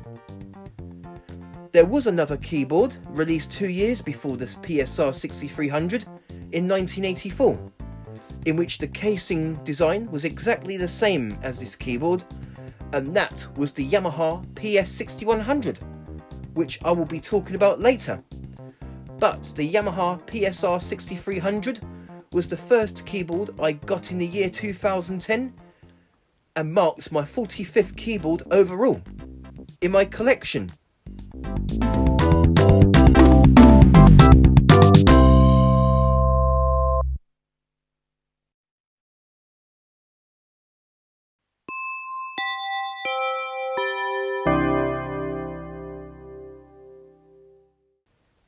It has been over 3 months since I have got the Yamaha PSR-6300, and I have managed to get myself on eBay my first iconic synthesizer, which was none other than the legendary Yamaha DX7. I have got 3 more keyboards before getting the DX7, and they were the Yamaha PSR-170, the Casio MZ2000 and the Casio MT68, but there is no story to how I've got them, but they were also bought on eBay as well. So in mid-April 2010, I have spotted a Yamaha DX7 on eBay and decided to see if I could win it. I have seen video clips and audio clips of the Yamaha DX7 online and thought that I'd really like to have that synthesizer in my collection. I have also read online over the past years that this synth was used in a lot of songs in the 1980s, so it has been in my wish list for quite some time, as I am a massive fan of 80s music. So, I was watching the Yamaha DX7 on eBay during that week in mid-April, and at the end of that week, on Sunday evening, the bidding was going to end. There was loads of other people bidding on the synthesizer as well. I put in a bid seconds before the listing ended. Thankfully, I have won the synthesizer, and I was so happy knowing that the synth will be mine once it arrives to me. Just a little over a week later, the Yamaha DX7 has arrived to me, marking my 49th keyboard in my collection. I was so happy to have this synth in my collection and was my first iconic synthesizer. I have had a lot of fun going through the different internal sounds and going through the sounds of the ROM cartridge that came with the synth. I also got 2 more ROM cartridges over the years. I have ROM cartridges 1, 2 and 4. I am still currently looking for ROM cartridge 3. The Yamaha DX7 was released in 1983, and it changed the history of music. It has a synthesis known as FM, which stands for frequency modulation, and was the first Yamaha synthesizer to feature this. It was also the first, or one of the first synths to feature MIDI interface. With just a little LCD screen and no sliders or knobs to adjust the sounds. Many people have found this synth difficult to program. Even I don't know how to program sounds on it. The DX7 was widely used from the early to mid-80s. There are lots of noticeable users that have used the DX7. I can mention a few users and the sounds they have used. The preset Bass 1 was used on songs such as Take On Me by a-ha. It was also used by Kenny Loggins on the song Danger Zone, which was also the theme for the movie Top Gun. The harp preset was used by Bronski Beat in their song Small Town Boy. The harmonica sound was used in the song What's Love Got to Do With It by Tina Turner. The marimba, cowbell and steel drum patches was used in Axel F, which was the theme for the movie Beverly Hills Cop. The preset E-Piano 1, or Electric Piano 1, was the most famous patch of the 80s, used by everyone. It was mostly used in a lot of power ballads of the 80s, and you can hear it in a lot of Whitney Houston songs, making it the most used preset sound on the DX7. There were many more noticeable users that used the Yamaha DX7's preset sound patches, and it was the first iconic synth that changed the sound of 80s music forever.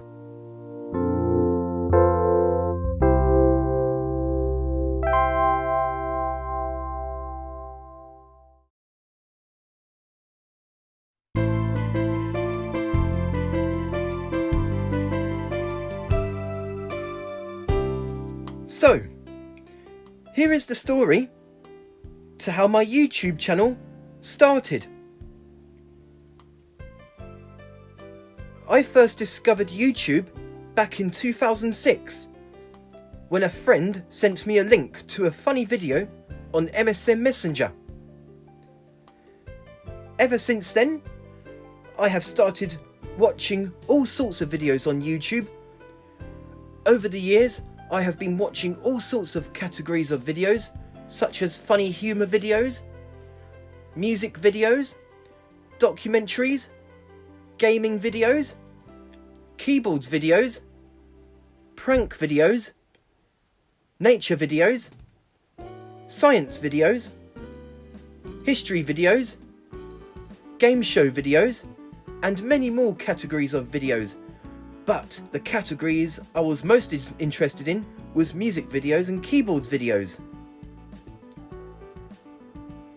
I have learnt so much over the years on YouTube, learning about all sorts of different keyboards, discovering all kinds of keyboards I have never seen nor heard of before, and learning all sorts of songs on keyboard by listening to certain songs on YouTube. All of the songs I have learnt over the years was because of YouTube. So, after over 3 years of watching tons of videos on YouTube, one Wednesday night, when I wasn't doing anything else, I have decided to create my own YouTube channel so I can share my own videos, even though it wasn't really considered a channel back then, as I have only just created it. I have created my YouTube channel back in June 16th, 2010, and named my channel Keyboard Crazy 49. I immediately started making videos, starting with showing my collection of keyboards. Then over the years, I have been making lots more videos. Suddenly, my channel started to grow and grow, and I have been gaining quite a good following, with now over 10,000 subscribers and 600 videos. When I first started my channel, gaining subscribers started very slowly. But later on, over the years, I've been getting more subscribers frequently. It took me from the day I created my YouTube channel to the 4th of February 2014 to get my first 1,000 subscribers. So nearly 4 years since I have started my channel. But after that, I was getting subscribers more and more quickly, as it only took 2 years to get another 1,000 subscribers. So for every 1,000 subscribers I have gained, I was gaining more even quicker than before. I know that back when I started my YouTube channel, YouTube wasn't as big back then as it is now. A lot of my subscribers and other people who watches my videos may be wondering over the years, what made me start a YouTube channel? What gave me the inspiration to share my own videos? Well, after watching a load of keyboard videos in the past years and learning a lot because of other people's videos, that is what inspired me to create my own YouTube channel so I can make my own videos to share my interest and hobbies of keyboards to everyone else, especially to those that are also interested in the same thing. Even though my channel is called Keyboard Crazy with the number 49 at the end of my channel name, but some of you may be wondering, why have you got the number 49 at the end of your name? So here is the answer. The reason for the 49 at the end of my name is because that was how many keyboards I had in my collection when I first created my YouTube channel. 10 years later, and now I have over 120 keyboards in my collection, most of which I am talking about in this video. But 49 keyboards is what I had in my collection when I first started YouTube, hence the name Keyboard Crazy 49. And that's the end of this story of the birth of my YouTube channel.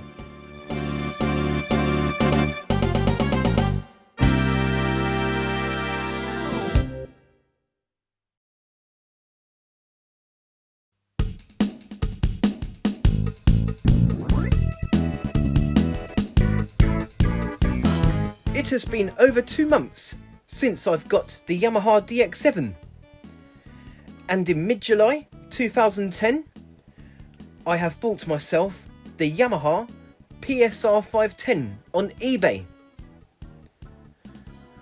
I was bidding on one of these keyboards back in mid-April 2010, but unfortunately I didn't win the keyboard. So I have found a Yamaha PSR-170 on eBay in mid-July 2010 after losing a bid on one 3 months before. It cost £50 as a buy it now price, but it was a collection only listing and the location wasn't local. So I emailed the seller asking if they would post the keyboard to me, and said that I am interested in buying the keyboard if they could post it to me. Later that day, the seller replied to me and said that they wouldn't post the keyboard as the seller was worried that it might get damaged in transit. However, the seller said that for an extra £20, he will come and deliver the keyboard to me himself. I thought that was a fair deal, as he is using his time and petrol to go and deliver it to me himself. So I agreed. I replied to him saying that I will take upon his offer for him to deliver the keyboard to me himself for an extra £20. So he said that he will come and deliver the keyboard to me the next day. So the next day has come. I was working that day and didn't come back home from work until the evening. I have emailed the seller regarding this and said to him that my dad will give him the money when he comes to deliver the keyboard. The seller was fine with that, so I gave my dad altogether £70 to give to the seller, £50 for the keyboard and £20 for coming to deliver the keyboard to me. Later that day, whilst I was out doing deliveries at work, my dad phoned me and said that the seller has come round and delivered the keyboard to me. I got back home from work later that evening, and there was the Yamaha PSR-170 in great condition.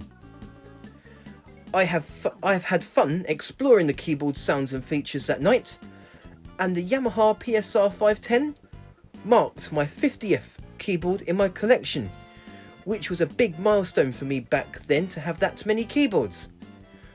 I was only halfway to reaching the 100 keyboards milestone, but back then I knew that it was still going to be a while before I hit that big milestone.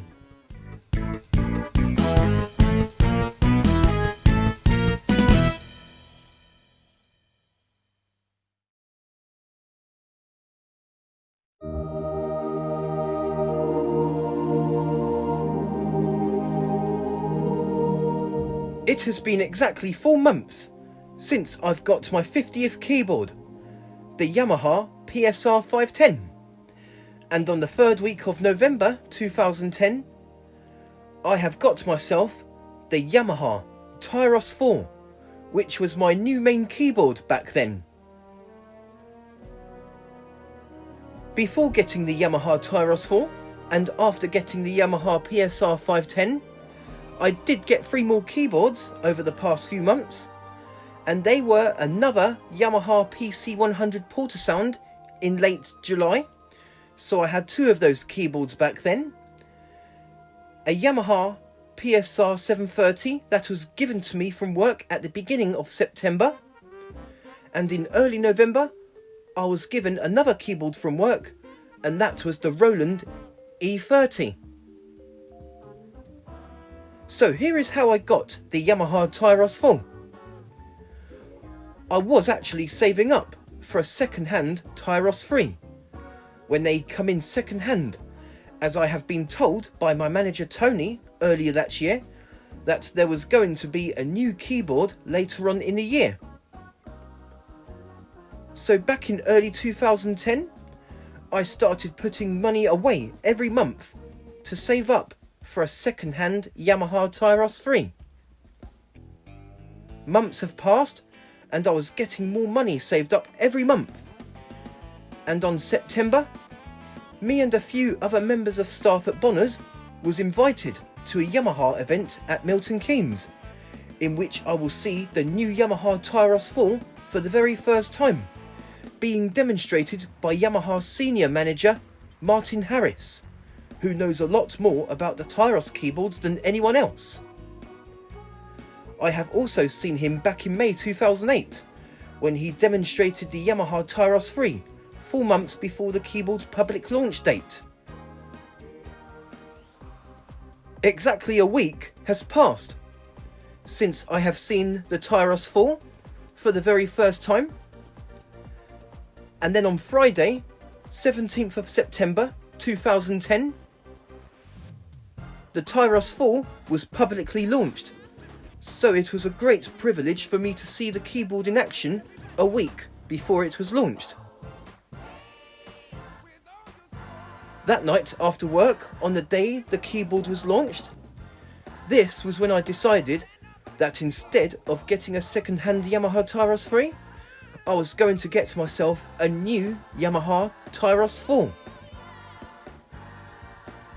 The reason why I decided to go for the Tyros 4 is because at the very beginning of September, as it was getting even busier in the shop, my manager offered me a full-time job up until Christmas.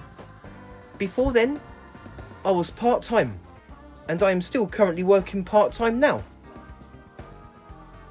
So upon working full-time back then up until Christmas, in which after Christmas I was back to part-time work, I decided to use the extra money I was earning and go for the Tyros 4. A month has passed since the launch of the Yamaha Tyros 4, and in mid-October, a delivery of a lot of Tyros 4 keyboards has arrived. Unfortunately, one of them wasn't mine yet, as they have all been reserved for other customers that have had them on order. I had to wait another month before I could get my keyboard. But about a week later, there was loads of second-hand Tyros 3 keyboards that have come in as part exchanges from the customers that have bought a brand new Tyros 4. And I was able to borrow a Tyros 3 whilst I was waiting for my Tyros 4 to arrive. A month later, on the 19th of November 2010, more stock of the Yamaha Tyros 4 keyboards has arrived. And thankfully, one of them was mine. I couldn't wait to get home from work that day, and at the end of the day, I took my new Yamaha Tyros 4 home. I've had lots of fun that night, going through all of the new sounds, styles and new features that were all brand new to me. Even sounds and styles from the Tyros 3 were new to me, as I didn't own a Tyros 3 when it was released. So ever since the day I got my new Yamaha Tyros 4, that keyboard has become my new main keyboard. Before that, the Yamaha Tyros 2 was my main keyboard for the past 3 years. The Tyros 4 has been my main keyboard for 7 years, which has been my longest serving main keyboard, until I got the Yamaha Genos in November 2017, which I will be talking about later on in this story.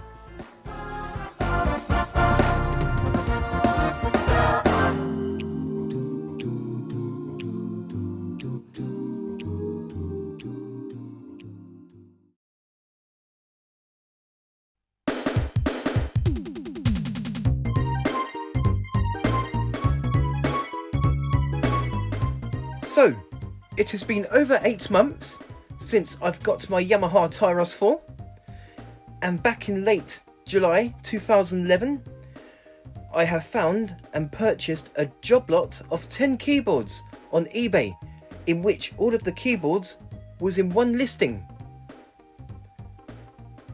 But before I got the job lot of 10 keyboards, I have got loads more keyboards added to my collection over the months. Although the keyboards I have got over those months don't really have a story to how I've got them, I will still tell you what keyboards they are. And they are the Yamaha PSR-170 I purchased back in December 2010 that someone took into the shop one day to sell, and I bought it. The Casio Tone CT370 back in January 2011, in which a customer came into the shop to buy an adapter for it. I told them that I was a keyboard collector and that I collect these kind of keyboards. So instead of the customer buying an adapter for the keyboard, the customer sold the keyboard to me for just £20. The Yamaha PSR-300 that I have bought on eBay back in March 2011, the Casio CTK120 and the Roland EG101 Groove keyboard, in which I have purchased both of those keyboards on eBay back in April 2011. And then a week later, on the same month, I have purchased a Yamaha PSR-215 from a customer at work, which marked my 60th keyboard at the time. When we went over to the customer's house to deliver a piano, I saw a Yamaha PSR-215, which he sold to me for just £10. He was going to sell it to me for £20, but I noticed that one speaker didn't work, so he sold it to me for £10. But the next day, I managed to get that speaker working again. The reason why the speaker wasn't working is because the customer must have opened the keyboard and soldered the mains adapter into place, so that the adapter was permanently attached to the keyboard. I took out the mains adapter, and after testing the keyboard, both speakers were working perfectly. Then, at the beginning of May 2011, I have purchased a Korg M1. 2 days after that, I have purchased a Casio PT1 at a local car boot sale at just £1. Then a week later, I have purchased a Yamaha CS2X synthesizer on eBay. Over a week later, I have found and purchased a Casio Tone 405 on the local Friday ad. And exactly a day after that, I have purchased a Yamaha PSR-170 Portasound at a car boot sale for just £1. Then, in mid-June 2011, I have purchased a keyboard on eBay known as the Hing Hon EK001. Then in late June 2011, I was given a Yamaha PSR-350 from work. The only thing wrong with it is that the keybed doesn't work, so I will have to try and find another keybed from a non-working Yamaha keyboard. But in the meantime, I sometimes swap keybeds with another Yamaha keyboard when I want to play it. And then in late July 2011, I have found and purchased a Casio CTK495 from the local Friday ad. So all these keyboards I have got over the months before the job lot of 10 keyboards totals my collection to 68 keyboards. One Sunday morning, which was 2 days after I got the Casio CTK495, I have found a job lot of 10 keyboards on eBay. They were all small keyboards, but a few of them were circuit bent. Circuit bent keyboards are modified keyboards in which people sometimes open up the keyboard and add extra switches and knobs on them to get sound effects and similar. The keyboards in the job lot all looked really good, even though most of them were sort of toy keyboards. So after deciding whether to get the job lot or not, I ended up deciding to purchase the job lot of 10 keyboards, which was the very first time I have bought more than one keyboard at the same time, and was my first job lot. About 3 days after I bought the job lot of 10 keyboards, the keyboards have arrived to me. I've had lots of fun going through all 10 keyboards. About 3 of them were the same ones I have got already over the years, but I didn't mind the odd duplicate keyboard every now and then. These are the keyboards that came with the job lot, and they are the Yamaha PSR-170, the Casio MT-70, which has a fault when you try to play the rhythms, but playing the sounds are okay, the Casio SA9, the Casio M100, the Casio M300, the Casio MT68, which was one of the duplicate keyboards, as I have got one back in April 2010. The Yamaha PS3, which was another duplicate, as I have got one back in November 2009. But I now have 3 of them. An unknown brand keyboard, but the keyboard model looks like it's called the Carson 805. This is one of the keyboards that is circuit bent. Another unknown brand keyboard, and this one looks like a kid's keyboard.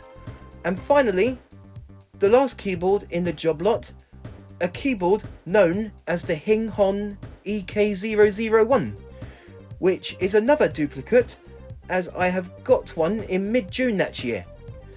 But there is a difference. This one is circuit bent, and the one I've got back in June is not circuit bent. I now have 3 of these keyboards, as I have found one at a charity shop back in April 2012. Although I have got 10 keyboards in the job lot that day they arrived to me, I actually had 11 keyboards arrive to me in the same box. The 11th keyboard was the Yamaha VSS-200 digital sampler keyboard. Even though the Yamaha VSS-200 wasn't included with the job lot of 10 keyboards, I have purchased that keyboard in a separate listing by the same seller who I have purchased the job lots from. So, after buying the job lot of 10 keyboards and the Yamaha VSS-200, that altogether totals my collection at 79 keyboards. So my collection was getting even more bigger than before.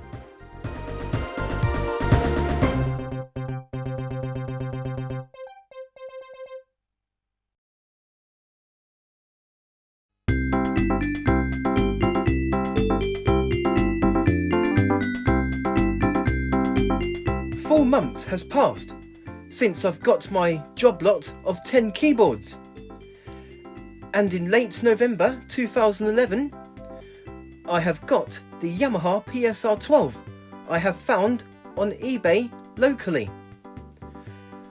I also got 2 more keyboards before getting this keyboard, and that was the Yamaha PSR-262 in October, which marked my 80th keyboard in my collection, and a Yamaha PSS-51 in early November. So, the Yamaha PSR-12 doesn't really have a big story to how I got it, but I thought I'd talk about it anyway, as it was the cheapest keyboard I have ever bought so far. So one day in November, I have found a Yamaha PSR-12 on eBay. It was collection only, but the seller only lives 5 minutes away from me. I have watched the keyboard as the listing was ending in under 2 days. On the day the listing was going to end, there has been no bids for the keyboard. So that night, I put in a bid for the keyboard. But I didn't wait until the last few seconds before the bidding ends, because I wasn't too fussed if I didn't win the keyboard. I only put in a bid to see if I was going to be the only bidder. So I put in a bid that night for the keyboard, and then sometime after that, the listing has ended, and thankfully, I was the only bidder on that keyboard. So therefore, I only had to pay the starting bid, which was at an absolute bargain at just 99p, which is the equivalent to $1.21 in US currency. So the next morning, I went to the seller's place so I can pick up the keyboard. I paid the seller and took the keyboard home. I've had some fun on this keyboard, browsing around with the sounds and rhythm styles, and for the price, I certainly cannot go wrong with what this keyboard has to offer. The Yamaha PSR-12 was released in 1987 and is so far the most cheapest keyboard I have purchased so far. I couldn't get over the fact that this keyboard has only cost me 99p, so I have really got my money's worth on this keyboard.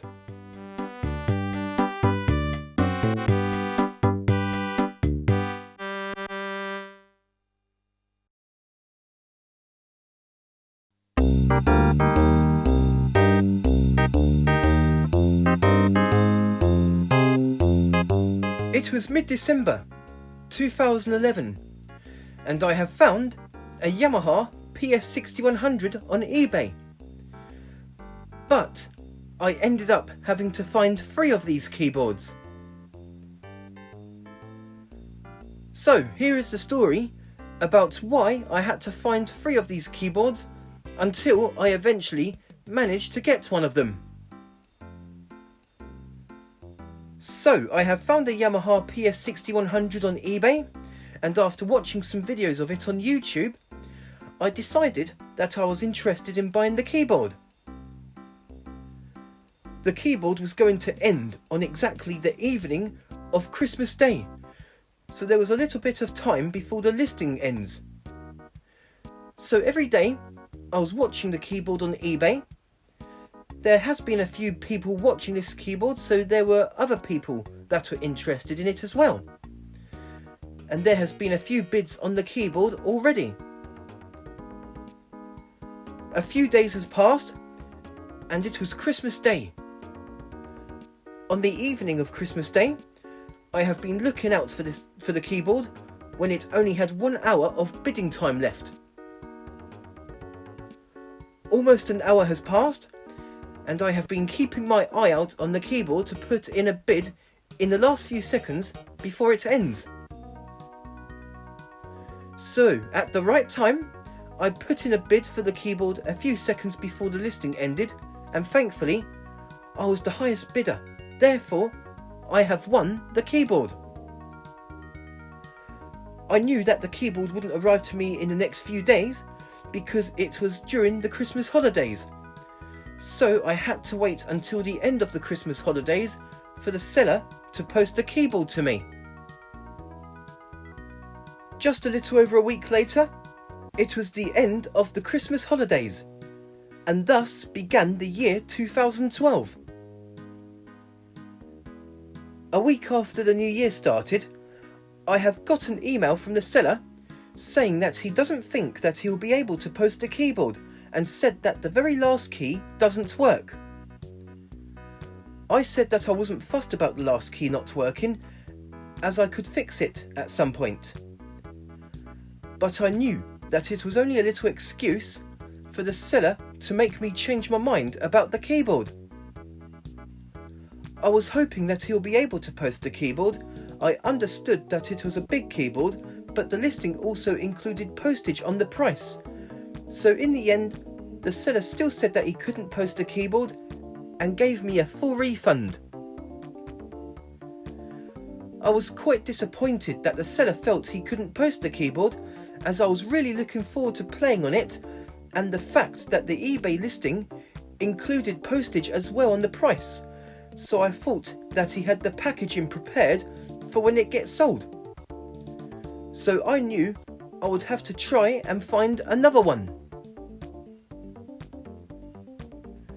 So over a week later, after checking on eBay every day, I have managed to find another Yamaha PS6100 at a buy it now price of £50. Unfortunately, it was a collection only, but I did email the seller asking if they would post the keyboard, and I said that I would be interested in buying the keyboard if they could post it. The seller replied and said they will be able to post the keyboard and will find out the price of the postage. So after that, I bought the keyboard. About 2 days later, I have got an email from the seller claiming that the keyboard does not work, and the seller gave me a full refund.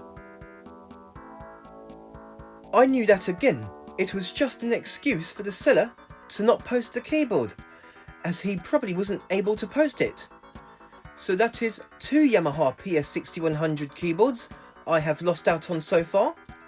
So I was once again in search of another one.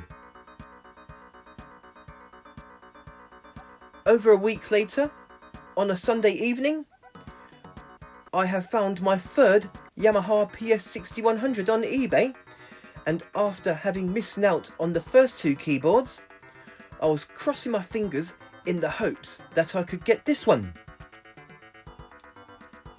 This Yamaha PS6100 was at a buy it now price for £40, but this listing was also collection only. So I have emailed the seller asking if they would be able to post the keyboard. The seller replied and said that they could post the keyboard, and the seller also gave me their number so that I could talk to them over the phone. So after getting a reply from the seller, I have gave them a phone call. I've talked to the seller in regards to posting the keyboard. The seller said that they will be able to post the keyboard, but because of the size of the keyboard and using a courier to deliver it to me, the seller said that it will cost £60 to deliver the keyboard to me. Even though the postage costs more than the keyboard itself, I agreed to pay the extra £60 for the postage of the keyboard. So £40 for the keyboard plus £60 postage altogether costing me £100, which is still a good price for this keyboard, and this time I had high hopes of finally getting this keyboard. A little over a week later, the Yamaha PS6100 has finally arrived to me. I was at work at the time the keyboard arrived at home, so when I got home, I immediately opened up the parcel, and then I played on the keyboard, exploring the sounds and features. I was so happy to finally get the Yamaha PS6100, especially after being let down on the first 2 I have bought. And I've had lots of fun going through the old sounds and rhythm styles. The Yamaha PS6100 was Yamaha's first ever flagship keyboard, released in 1984. The sounds were FM synthesis, exactly the same synthesis as the DX7 that was released 1 year before this keyboard. Although the sounds on this keyboard are not as good as the sounds on the DX7, and you couldn't create your own custom sounds either, but the PS6100 was still a good sounding keyboard, and I like the accompaniment styles on there too, and how well they were programmed for its time. The PS6100 was almost like a home keyboard version of the DX7, with built-in accompaniment styles. This flagship home keyboard from 1984 is what started the top of the range line of Yamaha home keyboards, and over the years there have been many more flagship keyboards from Yamaha with their PSR keyboards throughout the 80s and 90s, with groundbreaking keyboards such as the PSR-6300 released in 1986, the PSR-4500 released in 1989, the PSR-4600 released in 1990, the PSR-6700 released in 1991, the PSR-5700 released in 1992, the PSR-6000 released in 1994, the PSR-7000 released in 1995, the groundbreaking PSR-8000 released in 1997, the PSR-9000 released in 1999, and the PSR-9000 Pro released in 2000. Then in 2002, Yamaha has released their flagship Tyros keyboards with 5 models altogether, the last one being the Tyros 5, released in 2013. Then in 2017, the flagship Genos was released, which replaces the Tyros generation and is still Yamaha's current flagship keyboard, which I will be talking about later in this story. But the PS6100 was the keyboard that started it all, with Yamaha's top-of-the-range keyboards.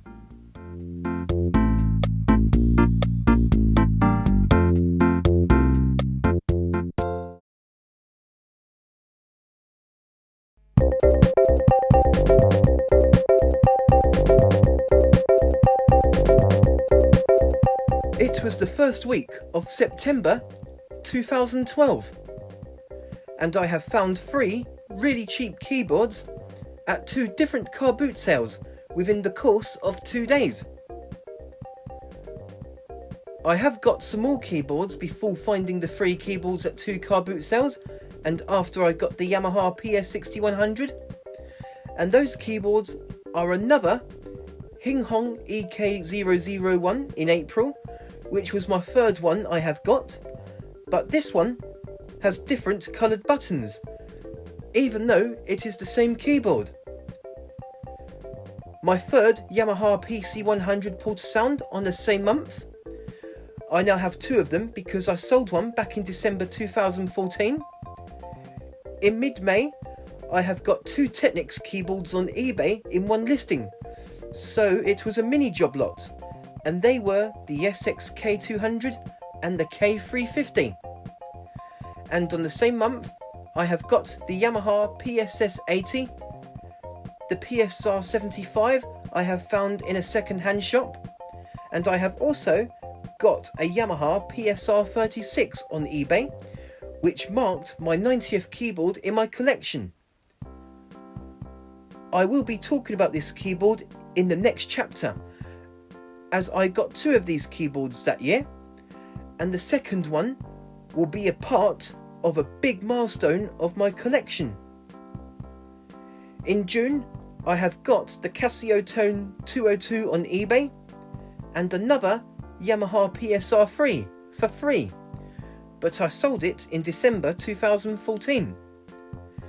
In July, I have got the Yamaha PSS-100, and in August, I have got the Casio MT205 on eBay for just £5, and the seller was local, so I picked it up in person.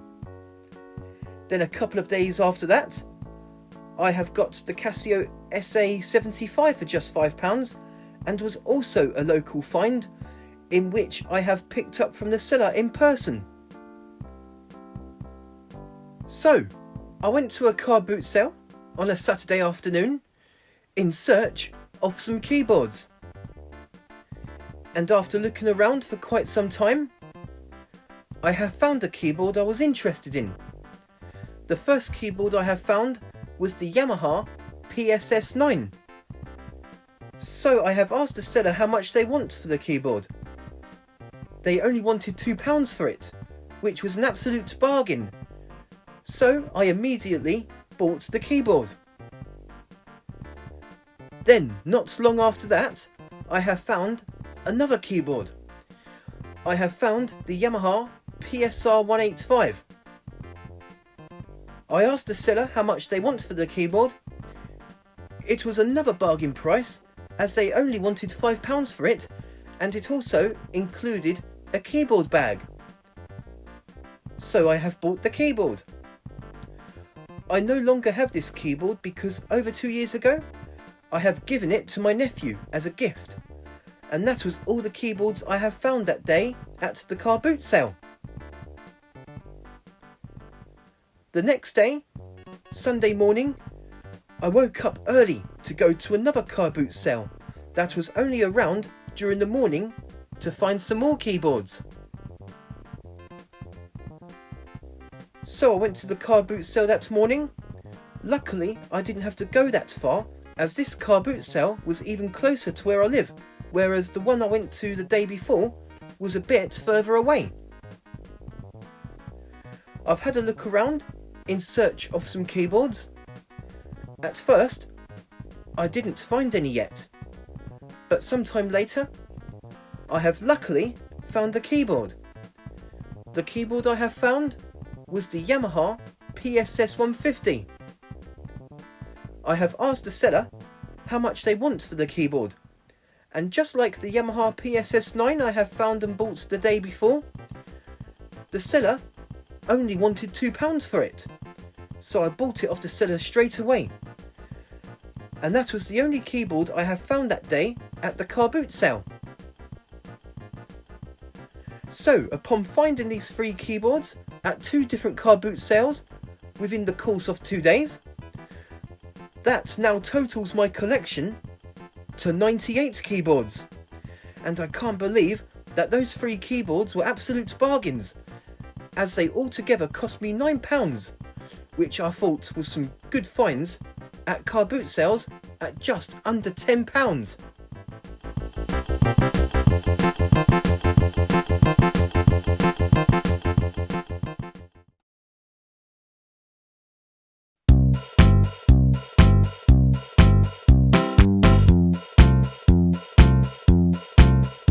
It has been over a month since I have found 3 keyboards at 2 car boot sales, and I have finally acquired my biggest milestone of my keyboards collection, my 100th keyboard, the Yamaha PSR-36. Before getting my 100th keyboard, I've bought one exactly a day after the weekend of finding 3 at 2 car boot sales, which marked my 99th keyboard, and that was the Yamaha DX7 2D that someone my manager knows has took into the shop to sell. It didn't last long in the shop, as I bought it immediately after I've seen him take it out of the case. So, here is how I've got my 100th keyboard. At around mid-October, me and another work colleague went to deliver a piano to a customer's house. As we were taking the piano out of the box, the customer said to me and my colleague, "Do you know anyone that would want an old keyboard?" My colleague immediately pointed at me and said that I would take it, as he knows that I'm a keyboard collector. So the customer gave me the keyboard, which was a Yamaha PSR-36. I already had one of these keyboards I got earlier that year, which that one marked my 90th keyboard. Even though I said to the customer that I already have that model, they said that I could still take it. I couldn't turn down on a free keyboard, so I took it back with me. And then my work colleague drove me home before heading back to the shop so I can drop off the keyboard. I was so happy to have finally get my 100th keyboard, even if it was a duplicate of what I already own. When I first started playing and collecting keyboards, I never knew that I would get so many over the years. And I have finally reached my biggest achievement of my keyboards collection, to have finally get my 100th keyboard. I now only have one of these keyboards, as I have sold one of them back in December 2014. I sold the one that I have bought on eBay 2 years before, which marked my 90th keyboard, whilst I kept the one the customer gave to me.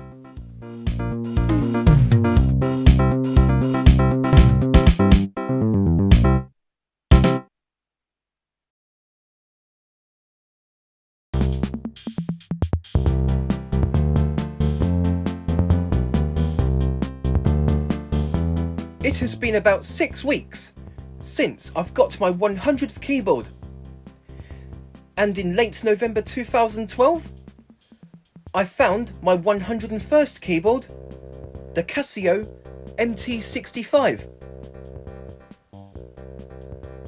So this keyboard does not have a huge story to how I've got it, but I thought I'd talk about it because I've got it for a price in which you could say that I've got it for free compared to the prices they go for on eBay or similar sites. So I was walking to work one Thursday morning. I walked past a charity shop on the way to work and found a Casio MT65 from the window and at a slight distance. The charity shop was closed whilst walking to work, so I couldn't get the keyboard yet. But I was hoping that it will still be there by the time I finish work. So later that afternoon, I finished work and was crossing my fingers in the hopes that the Casio MT65 is still at the charity shop I walked past that morning, and that no one else got it before me. So I went into the charity shop because it was open that afternoon, and luckily the keyboard was still there. So I've asked the person in the charity shop how much they want for the keyboard. And this is where it gets better. They only wanted £2 for the keyboard, so I bought it immediately. I couldn't believe that I have managed to get a Casio MT65 at such a cheap price that it was basically a massive steal compared to the prices they go for on eBay. The Casio MT65 goes for £50, £70, maybe even £100 or more on eBay, depending on the condition of the keyboard. But I got mine for only £2, so I have found an absolute bargain. Bargains like that don't appear very often. In fact, they appear very rarely, and I just happened to be very lucky that day to have found it that morning. And it was still there in the afternoon after work. The Casio MT65 is exactly the same keyboard as the MT68, which I have two of. Both keyboards has exactly the same sounds, rhythms and specifications, but the MT65 was released a year or two before the MT68. The keyboard has a white colour casing, whilst the MT68 has a brown colour casing.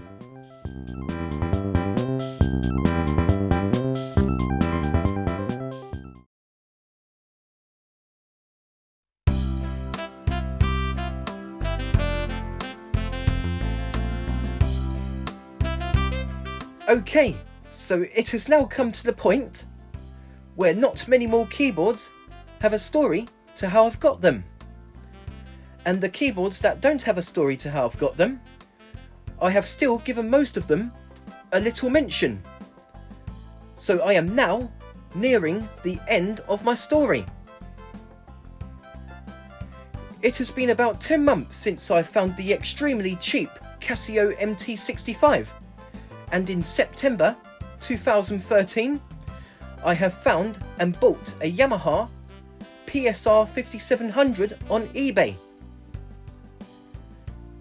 Before telling you this side story, I will be giving some more keyboards a little mention. Before getting the Yamaha PSR-170 and after getting the Casio MT65, I have got 10 more keyboards over the months.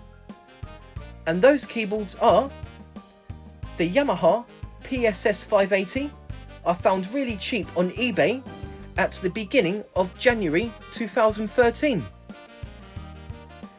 A Casio CT636 I found on eBay in the same month. A Casio SA8 in February that was given to me from a friend after I've helped him move house. A Yamaha PSR-6 in the same month I have found at a second-hand shop, really cheap at only £5, as some of the keys don't work. A Korg i30 in early March. 2 months later, in May, I found a Yamaha PSR-4500 at a second-hand shop. 3 months later, in August, I found and won on eBay a Yamaha PSR-6700. Over a week after that, I found on eBay a Casio CTK-671. A few days later, I bought a Casio CTK-811EX, which marked my 110th keyboard at the same second-hand shop I've got the PSR-4500 from. And finally, in early September, I bought at exactly the same second-hand shop a Yamaha PSR-8. So, here is the story of the Yamaha PSR-5700. It's quite a funny story actually, although I think that it's a funny story now that I look back at it, but I didn't think it was funny at the time, as I was really looking forward to getting this keyboard. So, one Sunday evening in mid-September, I have found and bought a Yamaha PSR-5700 on eBay. I couldn't wait to get it, as it was one of the keyboards I wanted to add to my collection. About 4 days later, it was supposed to arrive to me, but I got a phone call from my dad as I was at work at the time, saying that I have got a car dashboard arrived to me when I was supposed to be getting a keyboard. I knew that this wasn't the seller's fault, as it was the courier's mistake. So somehow it seems to me that I have got someone's car dashboard, and whoever should have got the dashboard has got instead my keyboard. So after I got back home, I saw that the packaging didn't look like it had a keyboard in there. So I emailed the seller regarding this, and they sorted it all out for me. I even phoned up the courier company myself as well to sort it out. About 4 days later, my dad phoned me as I was at work that the courier has come back to pick up the car dashboard from me and finally gave me the right parcel that had my keyboard inside. When I got back home from work, I opened up the parcel and there it was, the Yamaha PSR-5700 in very good condition. I've had lots of fun that evening exploring the keyboard sounds and features. What I really like most on this keyboard is the interactive accompaniment with the styles. If the interactive accompaniment is turned on, when a style is being played and you don't touch the keyboard for a moment, the interactive accompaniment will take effect and the styles will be in solo mode, in which it will play solo parts, which is almost the same thing as pressing the intro and ending buttons. It's a great feature on this keyboard, and I've had fun listening to the different solos on each variation in every style. This Yamaha PSR-5700 also had style discs available. This keyboard didn't have any included, but a customer from work who knew me had some style discs in which he gave to me before I had this keyboard. So this is the end of a somewhat funny story, well, not so funny back then, on how I've got the Yamaha PSR-5700.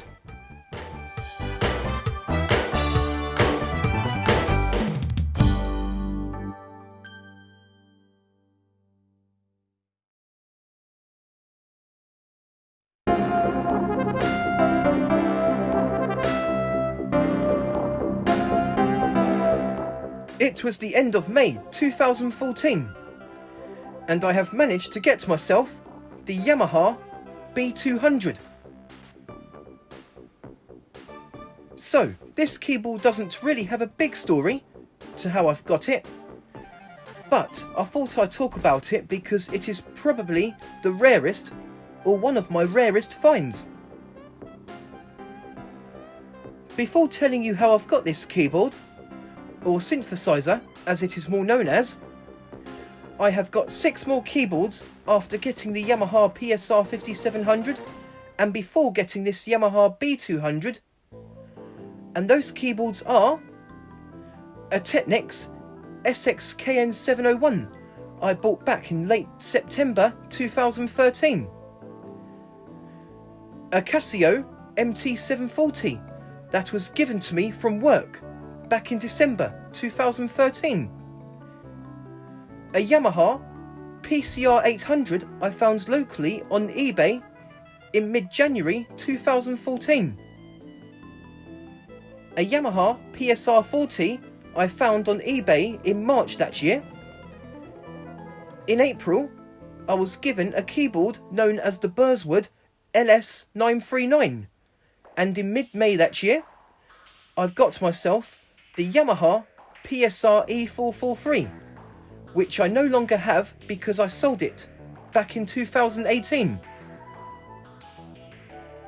So, here is how I've got the Yamaha B200. It was near the end of May, and me and a work colleague went to deliver a piano at a customer's house. I saw a Yamaha B200 at the customer's house whilst we were assembling the piano. I have never seen this model myself before and said to the customer that I am a keyboard collector. The customer said to me that they have used this keyboard to play at a local church, and now they have got a piano in which we were assembling. So after assembling the piano, we were just about to leave the customer's house, and the customer said to me, "Do you want the keyboard?" I said, "Are you sure?" And the customer said yes, as they won't be using it no more, as they have just got a new piano. So I was given the Yamaha B200. I was so happy to have been given this keyboard, or synthesizer, for free. I have never seen this model before, and it is upon the rarest, or one of my rarest finds so far. When I took it home that evening, I've had fun going through the sounds, and they were almost exactly identical to the Yamaha DX7 sounds. After doing some research on this synth, I read that it has a 4-operator FM synthesis, but the DX7 has a 6-operator FM synthesis, so the sounds were very similar. The Yamaha B200 also has reverb effects that were non-existent on the DX7, and it has built-in speakers, which I thought was very unusual for a synth to have speakers. But it's a great and rare synth to have in my collection. After reading the manual online, it altogether has 300 sounds, 100 preset sounds, 100 user sounds, and 100 sounds on a ROM card. A ROM card did come with this synth, but it wasn't the original card, so I didn't have the 100 ROM card sounds, just the presets and the user sounds on the synth. There was another synth that was exactly the same as the B200, but it didn't have built-in speakers, and that was the Yamaha YS200. So this is the end of this story to how I've got the Yamaha B200. Probably my rarest find so far.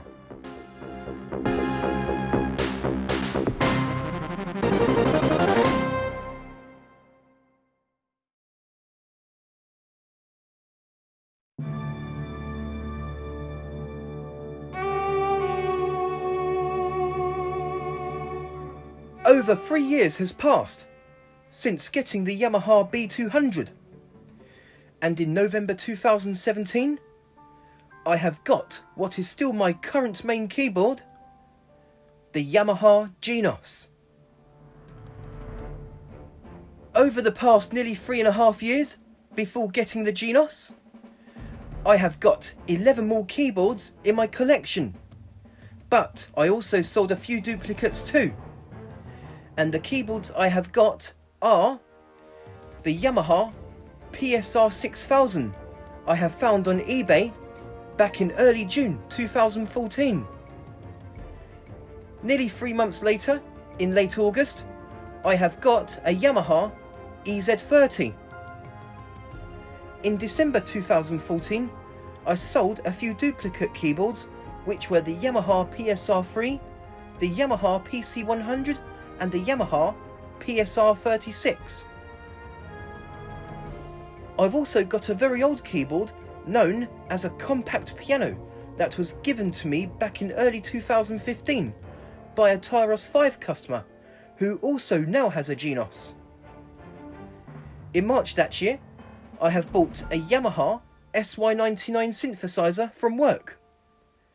3 months later, in June, I have bought the Yamaha PSR-670, which was brand new back then, but I sold it back in 2019.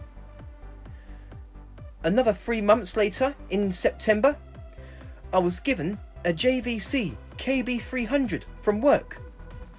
And that was all the keyboards I have got in the year 2015. In February 2016, I was given a Roland EP7E, which was my first portable digital piano, which didn't have any styles, only a few sounds. In the same month, I bought from work a Yamaha QS300. I bought my third Yamaha PS3 in April. In late May, I have bought on eBay a Yamaha TYU40.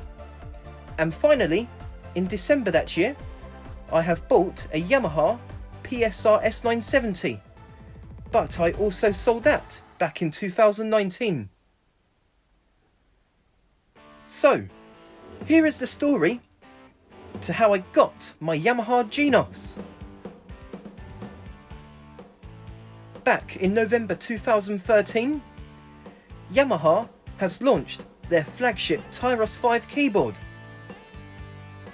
I have got the Tyros 4 back in November 2010, so I decided to skip the Tyros 5, even though I was able to borrow the one that was in the music school at work when it was the holidays.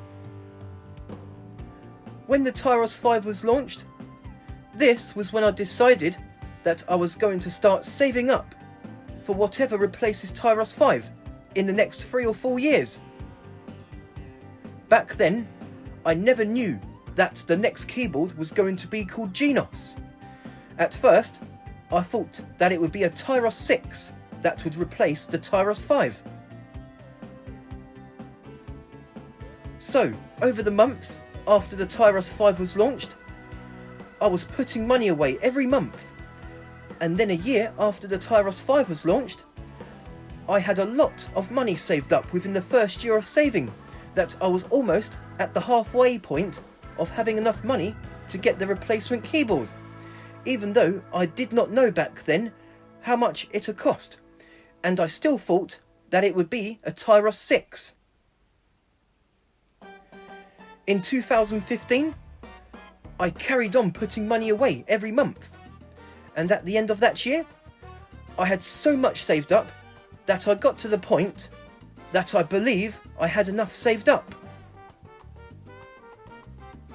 In 2016, I thought that the Tyros 5 would be replaced that year with another keyboard. But in September that year, my manager Tony said to me that it would definitely be happening the following year.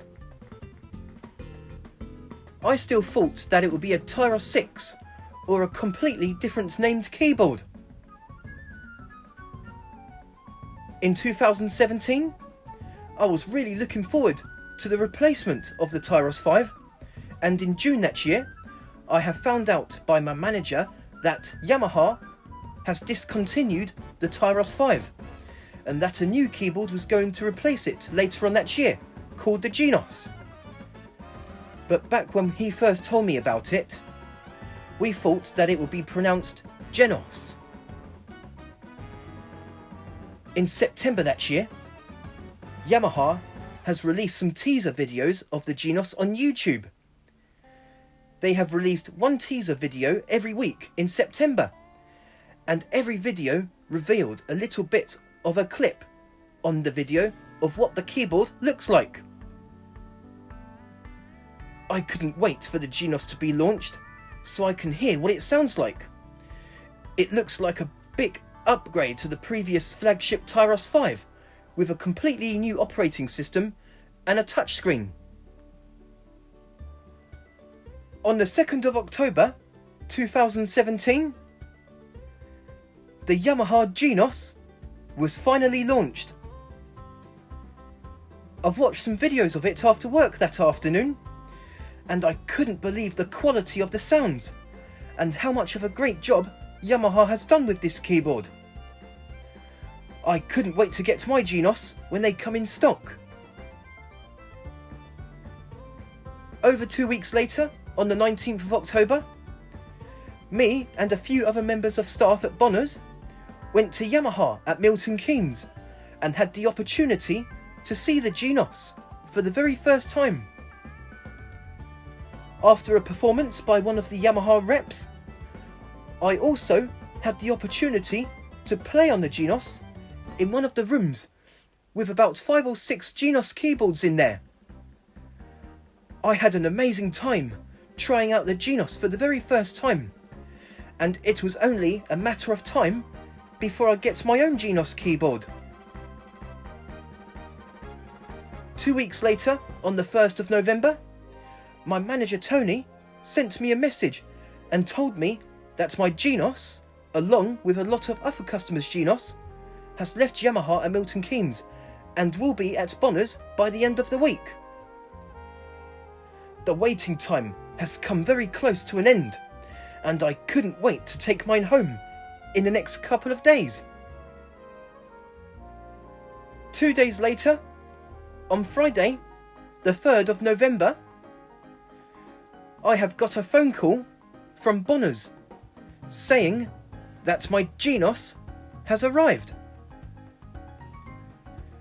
I immediately got myself ready, went into the shop and picked up my keyboard.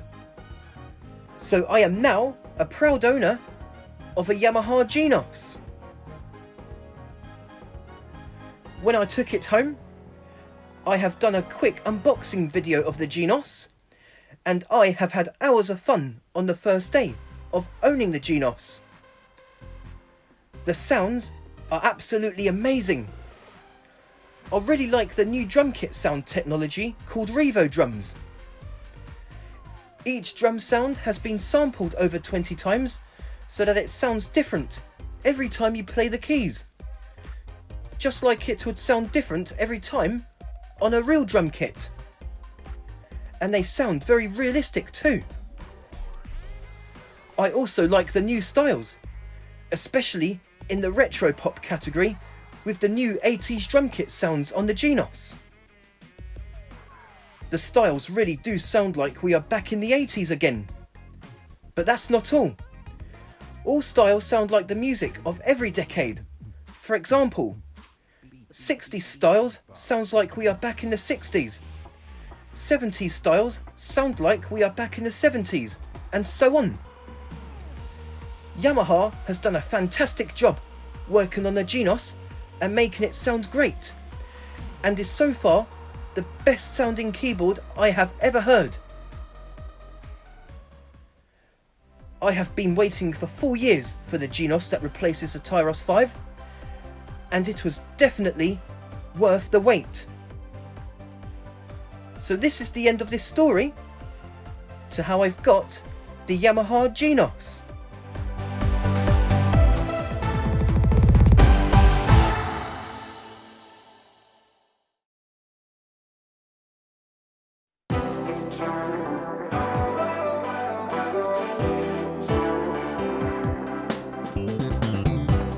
Okay, so this is now the final chapter of my story to how my interest in keyboard playing and collecting keyboards started.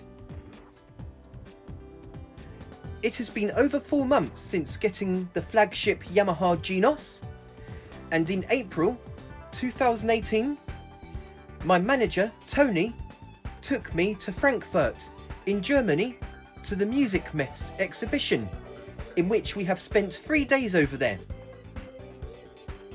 There is just a couple more mentions of 2 keyboards before telling this story.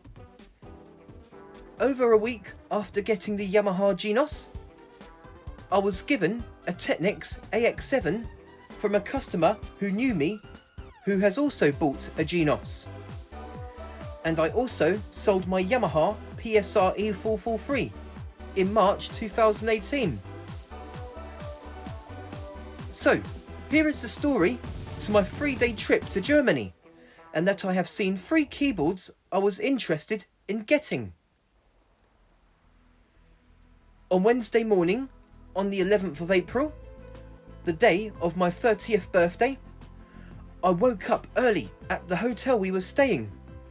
We then went to the airport to board the plane to Germany. Later that morning, we arrived in Frankfurt, where the Music Mess exhibition was. We then took a taxi that would take us to the Music Mess. Not long after that, we have arrived at the entrance of the Music Mess exhibition. I couldn't wait to go and have a look around at all sorts of different keyboards and pianos. This isn't the first time I've been to the Music Mess in Germany. The last time I went to this exhibition was way back in April 2009. It was in a different building back then, but it was still in Frankfurt. So, after checking in and getting the card that will allow me to go to the Music Mess for the next 3 days, I started exploring the exhibition. It was such a massive place that it would take me some time to get from one place to another. So it would take me a few minutes for me to get to the Yamaha section, and a few minutes for me to get to the Casio section, etc. At least the Korg section was next to the Casio section, if I remember correctly. There was other sections for other brands, such as Kurzweil, Ketron, Kawai, and other brands I've never heard of before, as some of those brands don't appear in Europe. The Roland brand was not at the exhibition that year, but I have seen many keyboards I've not seen before, and there was also other instruments there as well. Not just keyboards and pianos. There was some guitars, xylophones, marimbas, saxophones, mixers, recording equipment, and many more products too.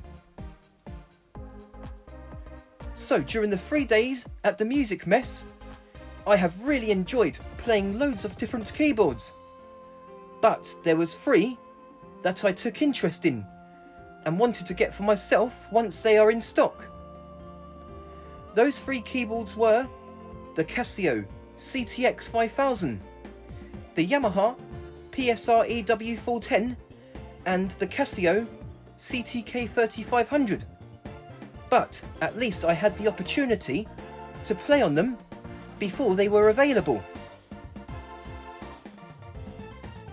In the afternoon, on day 3 of going to the Music Mess, it was sadly time to go back to the airport and board the plane back home.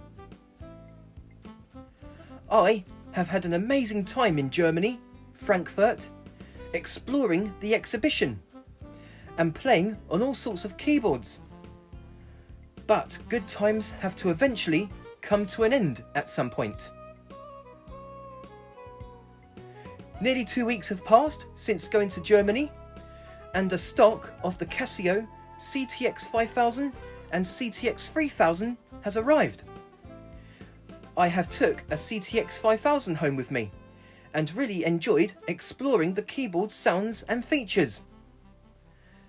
I haven't bought a new Casio in years, as the new ones Casio has released over the years, I didn't really like them that much. I preferred the older CTK models. The last new Casio I really enjoyed was the CTK 691 I bought back in 2005. But after that, in my opinion, Casio has gone downhill with their keyboards. But years later, they released this CTX 5000 keyboard, in which Casio has really upped their game.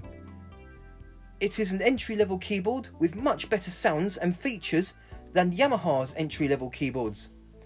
But Yamaha's entry-level models are also good as well. Some of them just lacks a few features. Over 2 weeks later, a stock of Yamaha PSR-EW410 and PSR-E463 keyboards have arrived, and I took one of those home too. This replaces my PSR-E443 I have sold earlier that year. I know there was a PSR-E453 and the 76 key model, the PSR-EW400, before this keyboard, but I skipped getting the EW400 and went for the replacement, the PSR-EW410. I've had a lot of fun exploring this keyboard too, and the new features such as sampling, which was new to this entry-level keyboard, and the groove creator patterns, which were last known on previous PSR-E400 series of keyboards as DJ patterns. The PSR-E433 was the first to feature DJ patterns, but the groove creator patterns had a progression on the last variation called musical climax, which was an ending for the pattern. Previous PSR-E400 keyboards did not have an ending to the DJ patterns. On the same day, a stock of Yamaha PSR-EW410 keyboards arrived. Later on that day, my Casio CTK 3500 has arrived. We don't stock these keyboards at the shop, but my manager knew I wanted to get one, so he ordered one for me. And later on that day, I took it home with me, as well as the Yamaha PSR-EW410. It was the first time I've taken two keyboards home with me from work. I've also enjoyed exploring this keyboard too, with the sounds and features. For a low-ranged Casio keyboard, this one actually sounds quite good. I really like the dance music feature, which is almost like the PSR-EW410 groove creator patterns, with different chord progressions for each part. But there is a difference. You can mix parts with the dance music feature on this keyboard. Although there are 3 variations on the dance music patterns, you can mix any part to make your own variation. And there are also intros and endings for each of the 50 dance music patterns. I think it is the best feature on the Casio CTK 3500. So, this is now the end of this story of my 3-day trip to Germany, and that I have seen 3 keyboards at the exhibition I took interest in. Before finishing off this story, I have got more keyboards in my collection ever since I've got the 3 I've seen in Germany. Over 2 months after getting the Casio CTK 3500, I have been given a Kurzweil K2000 from my manager at the end of July, which is the very first Kurzweil keyboard or synthesizer I have ever owned.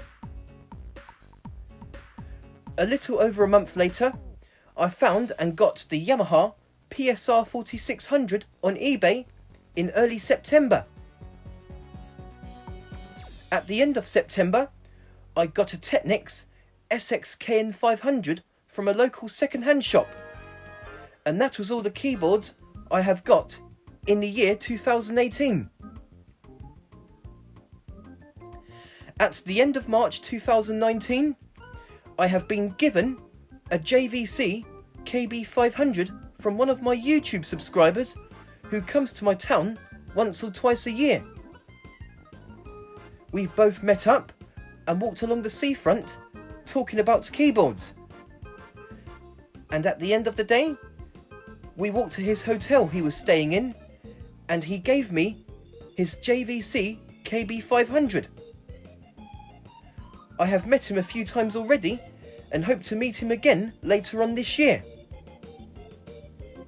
In April, one of my work colleagues has sold me a Casio SK1 sampling keyboard. Knowing that I'm a keyboard collector, he had a clear up in his loft one day and found a Casio SK1.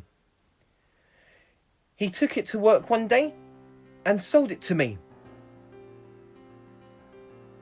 Over 2 months later, in mid to late June, I have found a Yamaha DSR-2000 on the local Friday ad. This keyboard is another rare find of mine. It has sounds similar to that on the DX7, and it also has rhythm styles. I will have to do some videos of this keyboard someday. 2 weeks later, on the first week of July, I have got a Yamaha PS35 someone took into the shop, hoping that they would get some money for it. The keyboard doesn't have any value, so Bonners didn't take it. So I bought it from the person instead. I did a video of it about a month later, and then I sold it. 3 months later, in October, I have got a Technics SXKN 650 at a local charity shop. And then I sold it earlier this month. Also in October that year, I have sold my Yamaha PSR-170 and Yamaha PSR-970 and used the money I got for those two keyboards to get the new Yamaha PSR-SX900 that came in stock in November. And the last keyboard I have got is the Technics SXK700 I have found exactly a month ago in late May, which currently altogether totals my collection to 130 keyboards. So this is the end of this story of my 3-day trip to Germany. And this is also now the end of my story to how my interest in keyboard playing and collecting keyboards started. I am very happy to have found my real hobby over 18 years ago and have stuck to it. I would have no idea where I would be now if it weren't for my passion for music, and to have found a gift of a talent I never knew I had.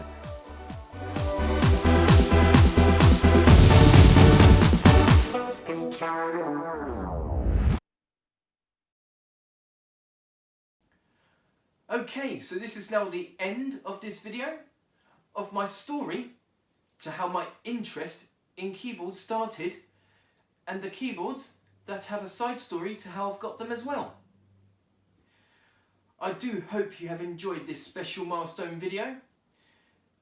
Now, I really have enjoyed doing YouTube videos over the past 10 years, and your support over the years is what kept me going, making more and more videos and achieving new goals that years ago I didn't know that I was going to achieve.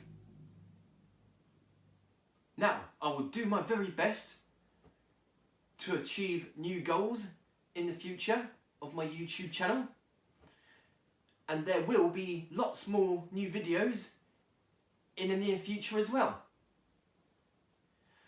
I can't believe that 10 years ago I started off not being so big on YouTube. But now, 10 years later, I have been quite successful of my YouTube channel. Now, I know that my YouTube channel isn't the biggest out there on YouTube, but I am really happy with what I have achieved over the past 10 years. Again, I do hope you have enjoyed this special milestone video, so please do write back to me and tell me what you think. So this has been my 600th YouTube video, celebrating 10 years on YouTube and 10,000 plus subscribers. My story to how my interest in keyboards started. Thank you very much for watching, and goodbye for now. And one more massive thank you to everyone out there that has been supporting me and my channel and making me go this far within my YouTube channel over the past 10 years.